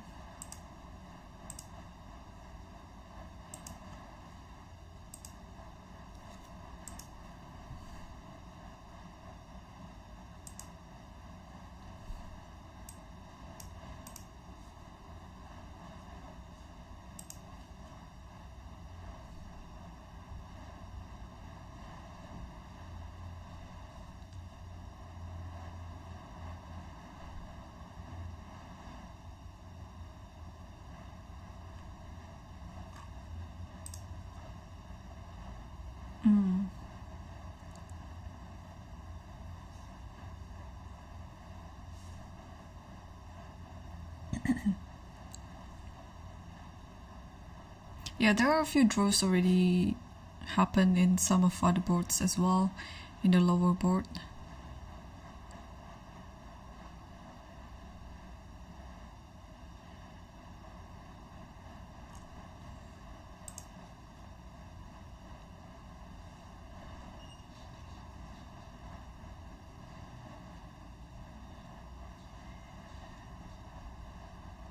Yeah, nothing much. Okay.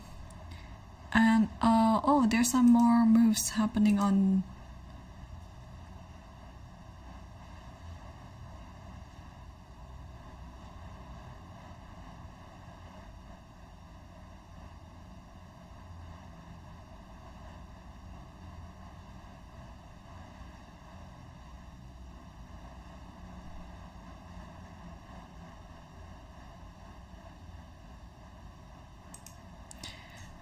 There's some more moves in the game between Aravin versus Salem, and yeah, I think White is enjoying the position right now.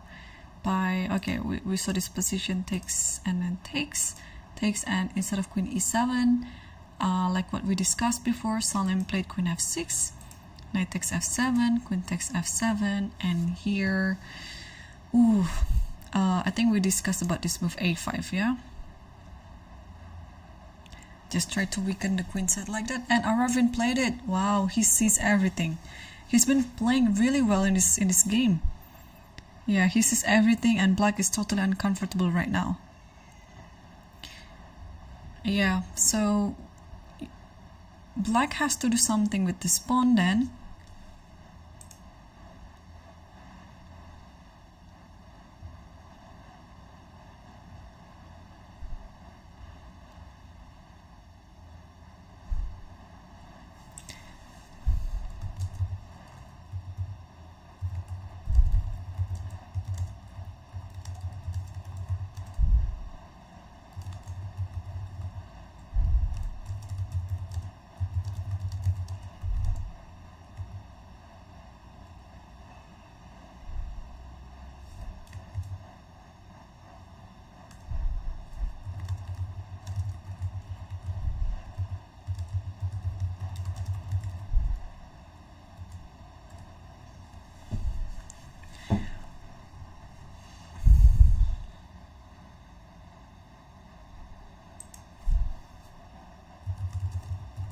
All right.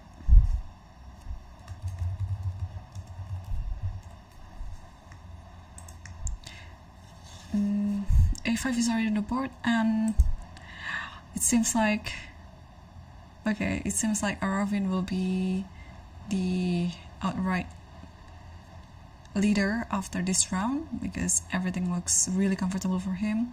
He has enough time on the clock as well to figure things out. And what about Erigaisi? He was still. Oh, this is interesting. So I was quite worried of this idea of knight e4 or knight g4, depends on where this bishop goes, but this is such a nice prophylactic move of the bishop a7. Arjun played king f1 in order to get f3 ready. So if knight goes here, I think the easiest way to stop it is just to play f3 right now, and then it's already hitting directly to the knight, and the knight has to move. So no, this is king f1. I totally missed this move, and this is such a nice move to make. And here Morzin played a5, and followed by bishop c4. Yes, I really wanted to move the bishop, but again, the idea of having the knight to g4 or e4 really hindered me to do so. But now the bishop can just freely move to c4 because you don't really have to worry about knight g4 anymore because of this. And actually, I think you can actually just take on d5, and then you can totally trade this pawn with this pawn. Like this, and maybe just this. You have to take it with the knight, and maybe in this position, what to do here? Knight d3 is there. I believe this position is better for white already. Maybe I can just play h3 first, or okay, I can play this one first. Yeah, attacking the knight, and when the knight moves, then I can take on this. And white is close to winning, I would say. Because even though white is just only up a pawn, but the pawns are two connected pawns on the queen side. Alright, so Morzin is still thinking.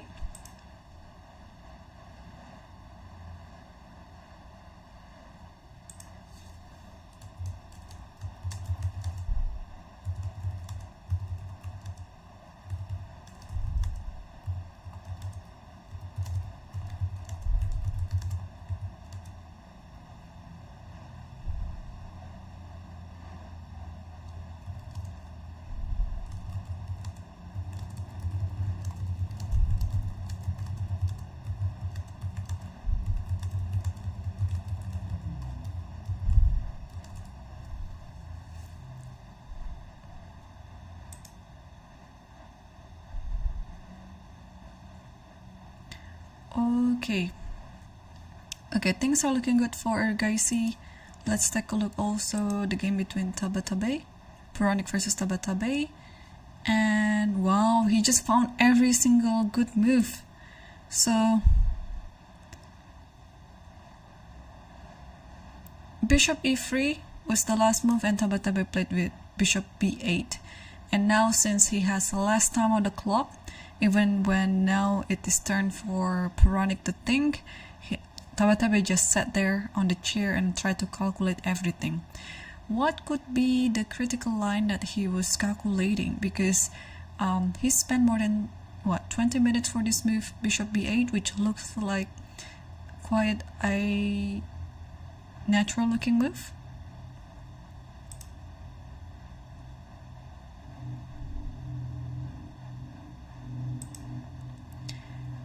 So what would be the idea? Let me play. Oh, there might be some sacrifice along the h6 pawn. So maybe knight f5 first, something like this, followed by this with the idea.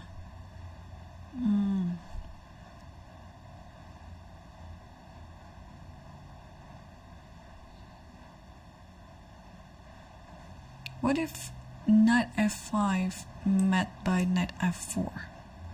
Like this. I think the endgame should be better for black. And yeah, he did it. So knight f5 is already on the board. And knight f4 as well. Man, I'm so happy today. I'm already like guessing all the right moves and the right ideas. Or maybe not necessarily the right moves or ideas, but the ideas or the moves by the players before they play them.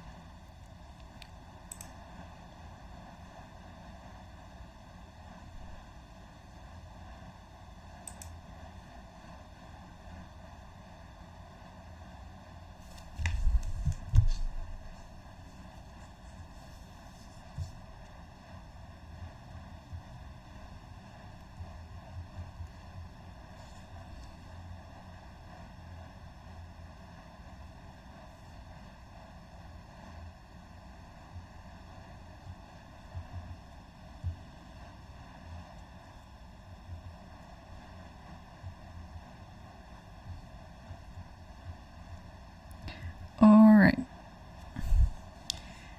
so knight f4 is already on the board, so this might be what Tabatabaei was calculating before, so that he's not gonna spend so much time on the following move. And just trying to understand again what could be the next move. If bishop d4 happens,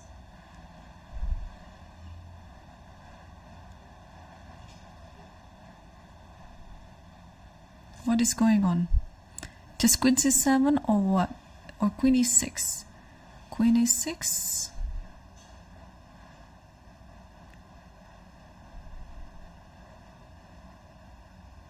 Queen e6, is it? Just to protect the f6 knight that way.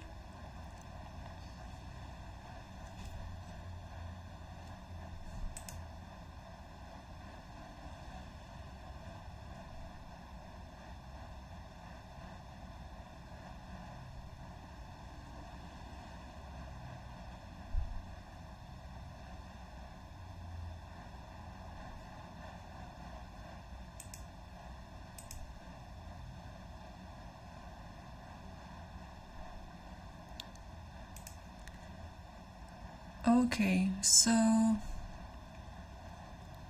alright, I think this still looks very much a true result game, but yeah, but Tabatabaei has a slightly better position anyway. Okay, and let's move on back to this one. So a5 rook b8 is already on the board, so I think we were discussing to take on b6 like this.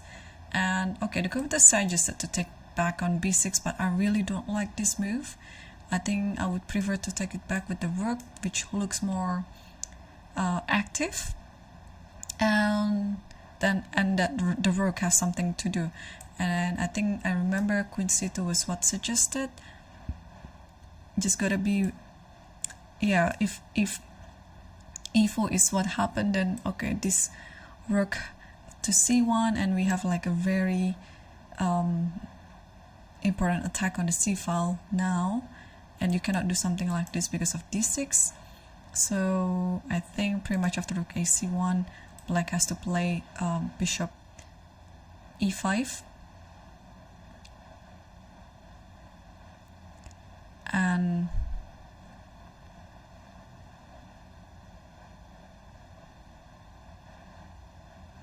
yeah, and what to do next? I believe it's still much better. Oh, f3. f3 is a very thematic idea then. Yeah, maybe f3. And you cannot take it, or you can, but it will just allow the e file to be open, which is good for the rook. But if you don't take it, then what can you do? Yeah, I'm going to take on e4 anyway. So yeah, that's why this position is almost, it's almost like black doesn't have any hope. But again, Salem has done his magic before, and it is also possible that he's gonna do another magic tonight. Even though he's losing right now against Aravin, things can still happen.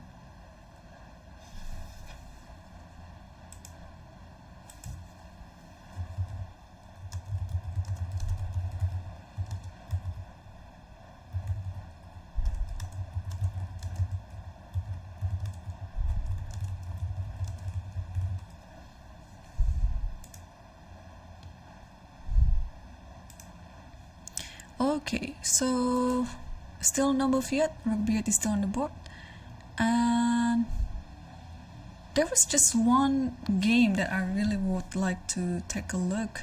It's between Trias Royal versus Nihal Sarin. It's board 10, and yeah, in this position, why I said it is interesting is because white has an exchange up, but it doesn't really mean anything in this position because only black is better. First, because the pair of bishops are way too strong, and secondly, the compensation with the two pawns are more than enough to compensate the exchange. And not to mention that this d6 pawn is gonna push forward and might be actually the most dangerous pawn on the board. and the king is relatively weak in this position and very restricted. It cannot move to this diagonal. It can only move to here and there. So with an accurate play, Nihal will be able to pull a win in this position. So queen g3 was just played, but the thing is, Nihal has only 19 minutes on the clock, so well, it's not too much of the time, and especially the position is still a little bit complicated, so he has to figure things out rather quickly. But he's an amazing blitz player, so I have no worry that he's gonna play like very good chess even when he's only having increment on the clock.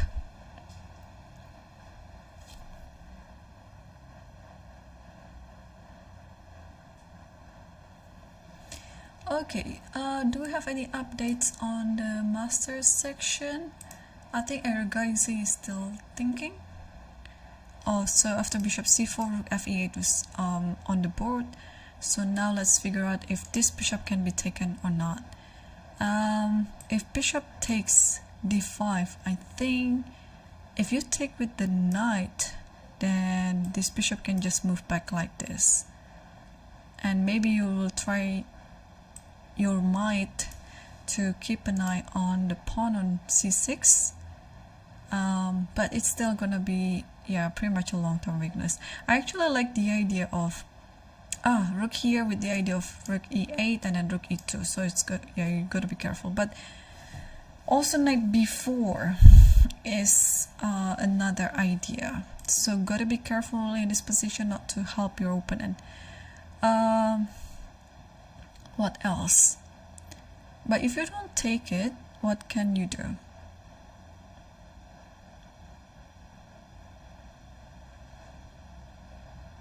Yeah, this is a type of position where I think I would make a draw as white and I would lose as black, because it's really confusing to see the strategy and the moves that you need to play. Sometimes even when I'm asking the questions to myself, like what do I need to do in this type of position, I fail to do so, because again, even if you understand what to do, you have to calculate.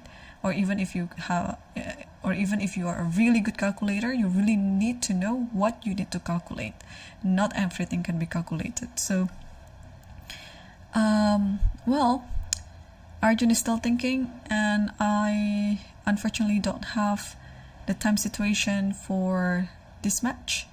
So I don't know who is having a better time situation, Arjun or Morzin. So while Arjun is thinking, we can take a look on Aravin versus Salem. And in this position, instead of taking on b6, he played rook fc1, which I think is pretty good as well, because with this rook fc1, you can always take on b6 at any point later. It's not necessarily now. So yeah, white is totally enjoying the position. There's no weaknesses in white's position at all.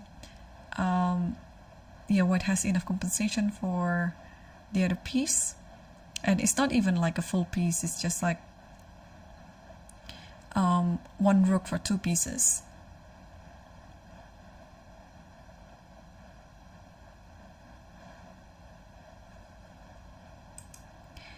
And this one, yeah, still not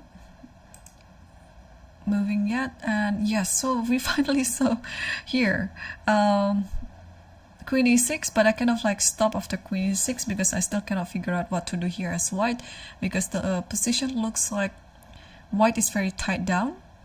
But here Ponic played f3, just try to annihilate the attack on g2.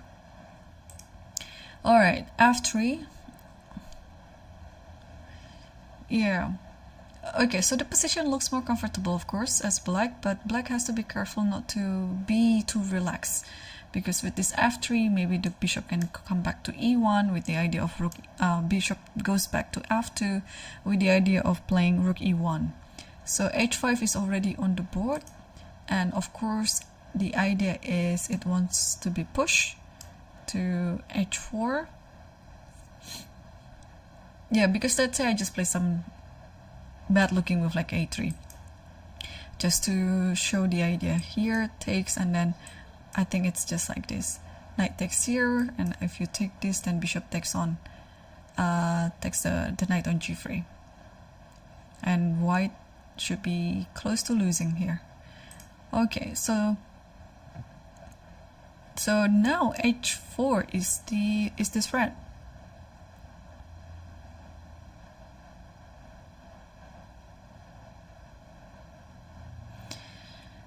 Yeah, how to deal with this position?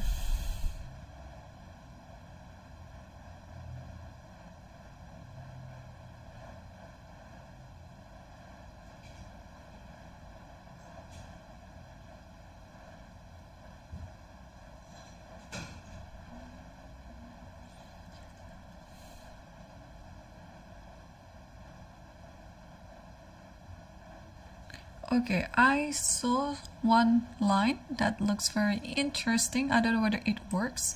Something like this, and then take on h5, check, and I think you have to take this one, and then queen g5 check.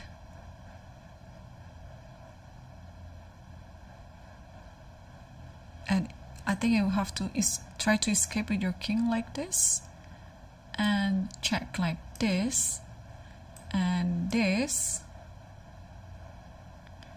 and I'm not too sure what's the follow-up here. There's something like with g4. What else can we do?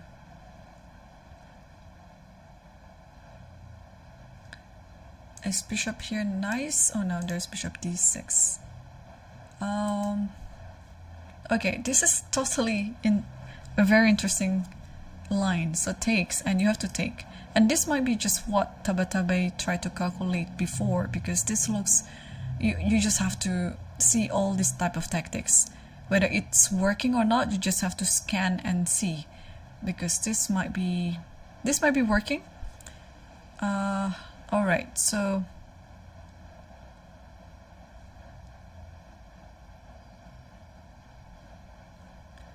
okay, I tried this one, but because if I give a check over here, do I have a follow-up play? Okay, let's take a look at this one again.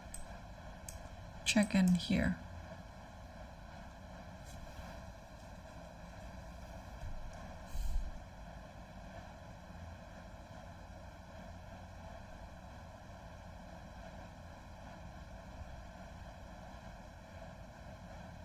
Yeah, maybe it's fine.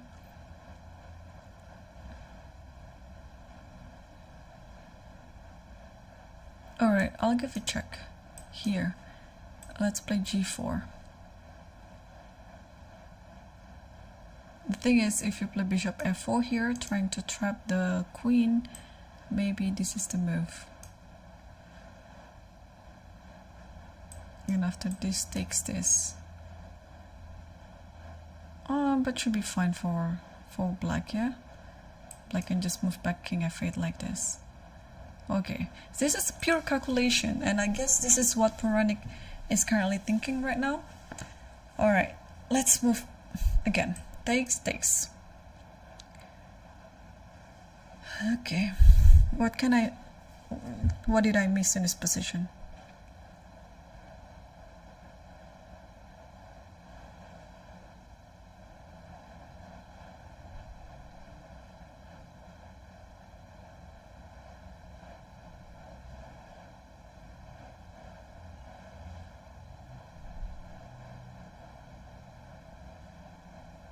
The thing is, I can also insert c4. I don't know how, or does it make any difference that after h5 here, c4 first? And if you take, now I do this. This, check here.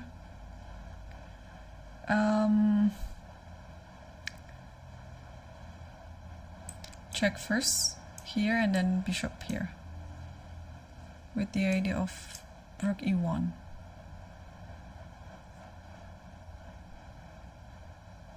But the king can just escape, yeah? It's not really a big deal now. Yeah, but it's something to do. I can feel it. It's something to do with this move, knight g7.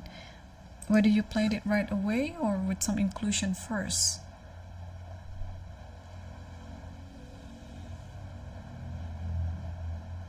Because I can also allow h4 to happen because I can always have this check anyway. So okay, a3 was stupid, but b3 is actually not too bad with the idea of c4. Because after this,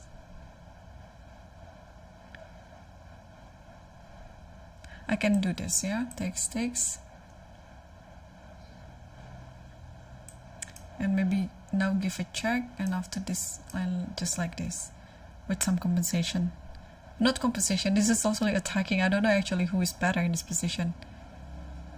Or, okay, after giving a check, maybe better this way. Yeah. Alright, so Ponic has 29 minutes on the clock in this position. Let's check the engine. It's bishop f2, so you don't do any sort of move like that. Bishop f2, yeah, so sticking to the idea you want to play rook e1, and what? Bishop takes a2. What is wrong with h4, for example? Just take. Because this knight is now protected. You cannot really make any discovery anymore because the knight is protected. Okay. I'm just wondering if any b3 like that works. It is not because of h4. Yeah. Although it's something, of course it's something to calculate, but it doesn't work, yeah? So knight takes immediately, let's say. Just king takes g7. And b3 here actually was what suggested. c5. Okay. Yeah, in many of the positions that we saw, it didn't work for white, even though the sacrifice looked very interesting. So, okay. But white had to scan all the possibilities like that because it's just the way to go. But here, after you try to calculate everything and see that all the sacrifices didn't work, then you have to resort back to pretty much a normal idea, pulling your bishop back to f2 with the idea of rook e1. Yeah, all the trade, especially the major pieces trade here, is good for white. Just try to neutralize the attack. So here bishop takes a2 was what suggested, and rook e1 was it? Yes, rook e1 and queen d7, and then you take on e8, take on e8 and knight d6, and here queen e5, knight takes b7, bishop c7,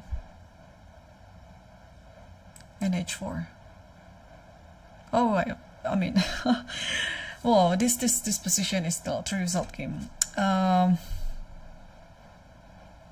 So yeah, it's gonna be quite a while here with this move h5. Yeah, so white is trying to calculate everything, and let's take a look on the first board because this is going to decide who is going to lead the tournament. And yeah, after rook fc1, e4 was played. Also, I think you need an additional protector for this knight with bishop e5 becoming available in this position. So AB already played. Yeah, the rook has to maintain the protection over the c8 bishop because this knight can just move at some point.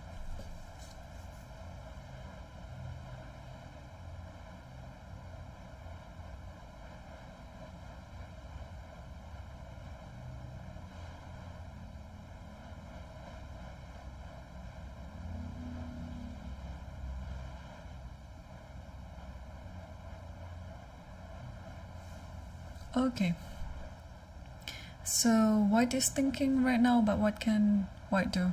I mean, rook goes to a7, looks very natural to me. Okay, black has any sort of defense here, mainly bishop e5.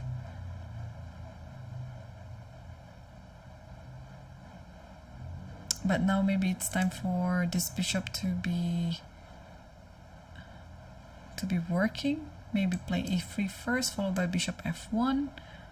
Yeah, so I think in the long term, white will still maintain the advantage and eventually win the game. Do we have any update on Arjun's game? He still hasn't moved yet after rook f8. And Ponic as well.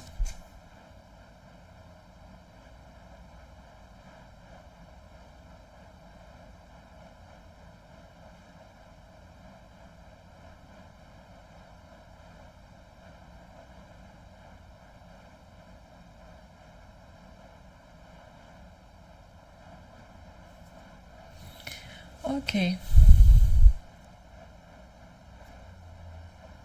let's update ourselves on Nihal's game as well. I just want to take a look.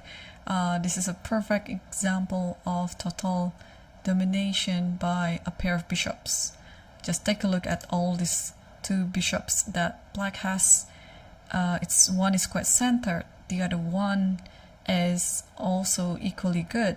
I mean, it's eyeing on this one, but of course you're not going to take it. But at the same time, it's just controlling the situation. Maybe you can also insert a move like h4 in the future, because the king looks pretty weak.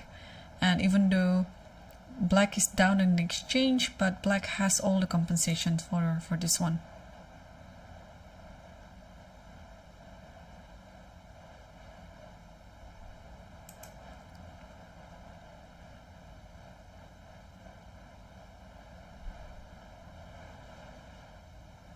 Okay, any move on the top boards? I'm just quickly scanning it. So AB, this is still the last position. White is still thinking on how to proceed with this one. So yesterday Aravin could get away with a draw against Tabatabaei, where he was actually losing. Yeah, Tabatabaei was just having an enormous advantage and close to win position, but he made a sequence of mistakes in a row, and that made Aravin able to neutralize the game and neutralize the attack. So he could convert everything very smoothly and didn't take any risk to make a draw. And now he's totally in the driver's seat to lead the tournament by himself. How amazing is that?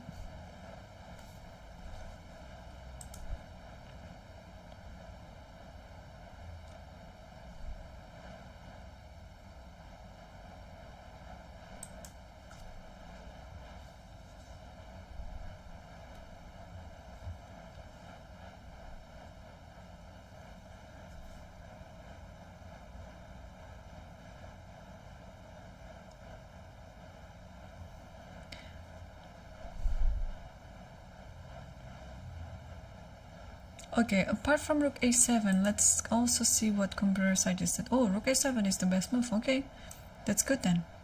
And after queen takes d5, just queen c2. Wow. And let's say this one, what's gonna happen? Queen takes c8. Oh, this is such a nice line. Takes, and then you have to block it with this, and then you just double up with the rook and then take on this one. Let's say queen here, then just bishop h3. All right, but still not the end of everything. Knight d4, rook takes f8. So this endgame is losing. Because you have a3 and you have no way to protect the f5 pawn even after a check like this. Yeah. And even like this, you can just give it up like that and then grab every single thing. Bishop e4, yeah, and you'll win. But okay, that's a very long calculation. So okay, if white plays rook a7, he has to be ready with this move. Queen takes d5, and here you play queen c2. All right, we saw knight b5, but if knight e6, then you play e3. Okay, so I have some hope for Salem now, because this type of moves, they're not too easy. I mean, white can easily miss all of these ideas. So yeah, there's still some hope for Salem in this position. Alright, so Aravin is still thinking. And did Arjun move? Oh, Arjun moved h3, trying to stop knight g4. Some idea with knight g4. But now after rook e6, can we take on d5?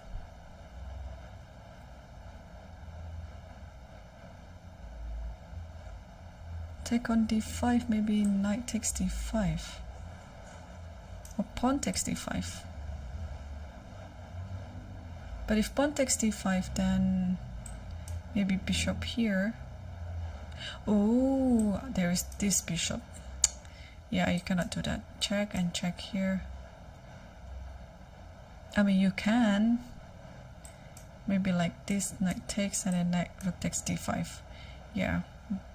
And after this, you can actually take this. Okay. So if this knight takes, I think the whole idea of rook is to take it with a knight. And now, if bishop here, knight b4. If rook here, then maybe double up the rook.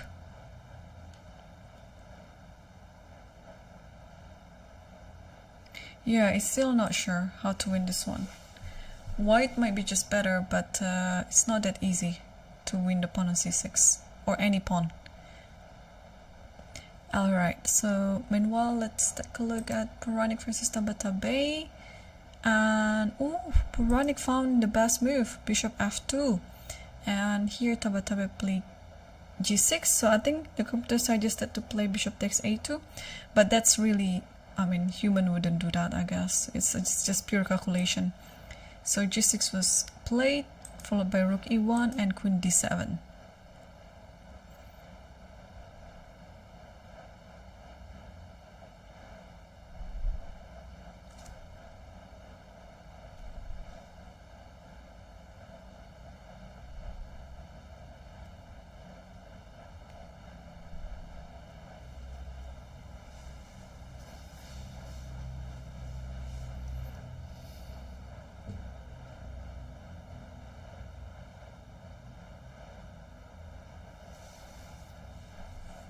Okay, how to continue with this position?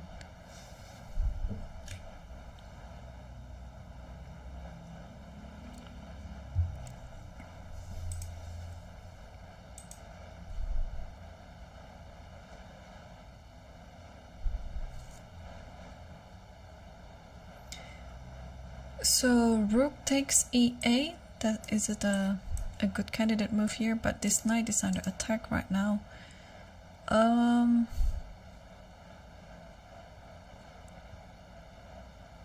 mean, it's still a very complicated position. I think white could get away with queen. No.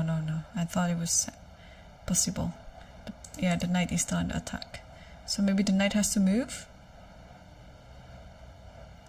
Or attack another knight. Like bishop d4, for example. So if you take the knight on f5, white will take the knight on f6. And if the queen goes back to e6, and maybe now, it's quite interesting.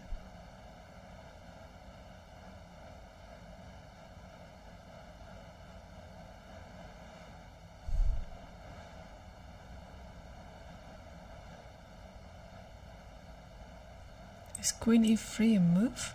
Wow, this is so complicated. The position is so complicated. Okay, that's one idea, but what can be the other idea? So what if I just play bishop d4 now, so that you cannot play queen e6 because the rook are not traded yet? Yeah, maybe bishop d4 now. How to deal with this attack on f6?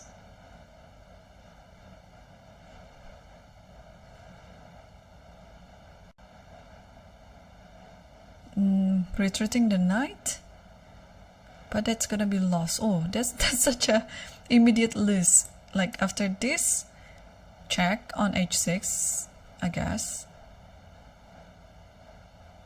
and then after this, maybe, or I really want to grab this pawn, but that's, you can just take it with the knight, yeah.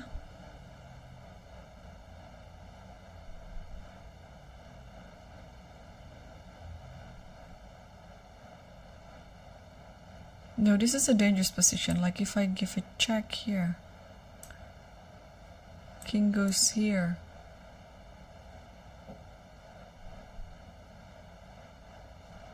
I just want to sacrifice something. It might not work. Like check here maybe. If takes, then I check here. And maybe queen, something like this. Oh, I don't know who is better. Alright, so queen d7 is still the last position. And on the first board, Aravin is still thinking against Salem Saleh.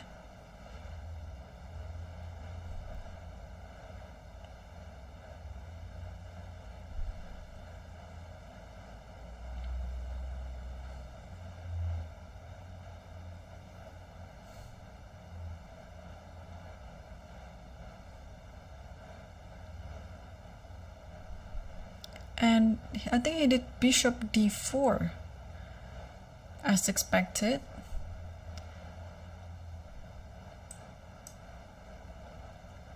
Yeah, the move hasn't come to our broadcast yet, but here we go.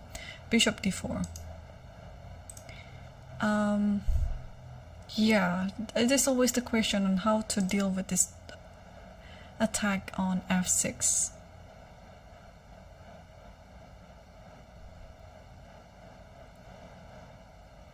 You might actually have to retreat to h7. It looks ugly, but what else can be done here?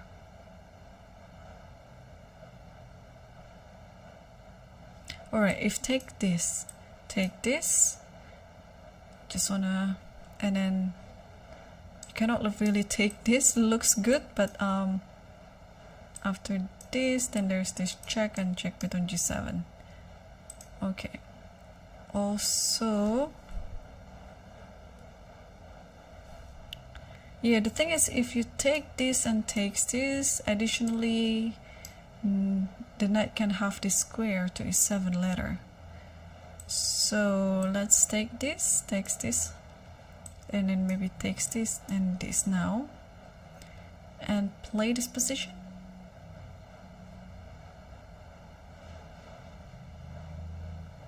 Because I guess after this one, you have to take this, right? Because this is under attack. And after this position, now black is better. Okay, I think we found out the move for black.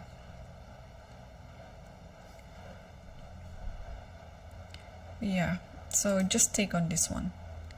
Take on the oh, but what about bishop takes, right? No, if bishop takes, then there is this check, take, and this one. But this is not over yet. And this actually, this, and then maybe taking this. Oh. And then be careful with this knight move, because then, oh, you can go here, takes, and then takes this. Wow.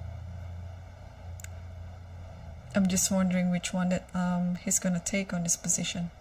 And meanwhile, there are some moves already between the game Aravin versus Salem. And oh, rook a7 is already played. Oh no, after AB, he didn't play rook a7, but he played queen c2 first, followed by bishop e5, and now rook a7.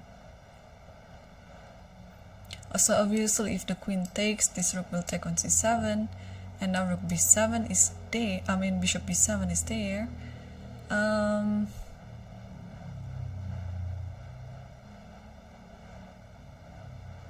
e3, yeah, this is such a nice move. Yeah, this move was what I also had in my mind, because you want to activate the bishop. Yeah, the bishop is the only piece that white has in this position that hasn't worked yet.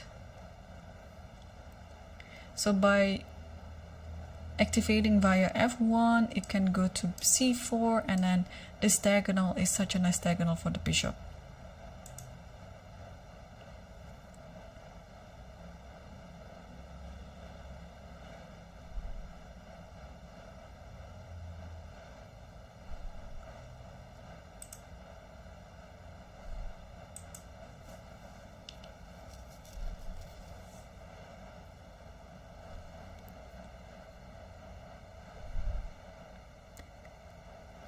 Yeah, it's such a hard position right now for Salem, but he can still hope that Aravin might make some mistake, because Aravin only has 8 minutes on the clock, and yeah, it's not really much of a time to think about.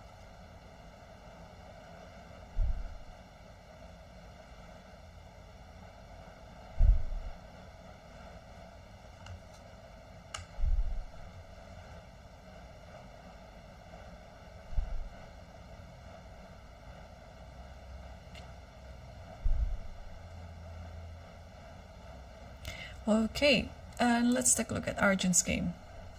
Because I have to stop the stream, and we're gonna get ready for the other stream here. And yeah, so rook c2 is already the board. Oh, but before we saw this h3, rook e6, bishop c7, rook a e8, and rook c2. Yeah, just be careful not to miss something like that, the mate on the back ring like that. Yeah, so now rook c2 is of course the preparation for bishop a5, because in this position I think if you take on a5 immediately, bishop will take here, and regardless how you take this one back, rook will come to e2 and attacking f2 and a2. So Arjun didn't want to have that type of counterplay in the game, and therefore he played rook c2 to stop it. But Morzin kept attacking by playing knight e4, and now there's a good chance that he'd like to also exchanging everything like that. So let's say bishop takes a5, and here he might actually play something like this, and after bishop takes c4, b takes c4, then knight takes here, and if you take everything like this, then there is rook e2 check, and king, let's say, goes to e1 back, and after this only black is better in this position. So the pawn on a5 looks really loose, but it's not really a weakness now, because black keeps having all these concrete answers to the position.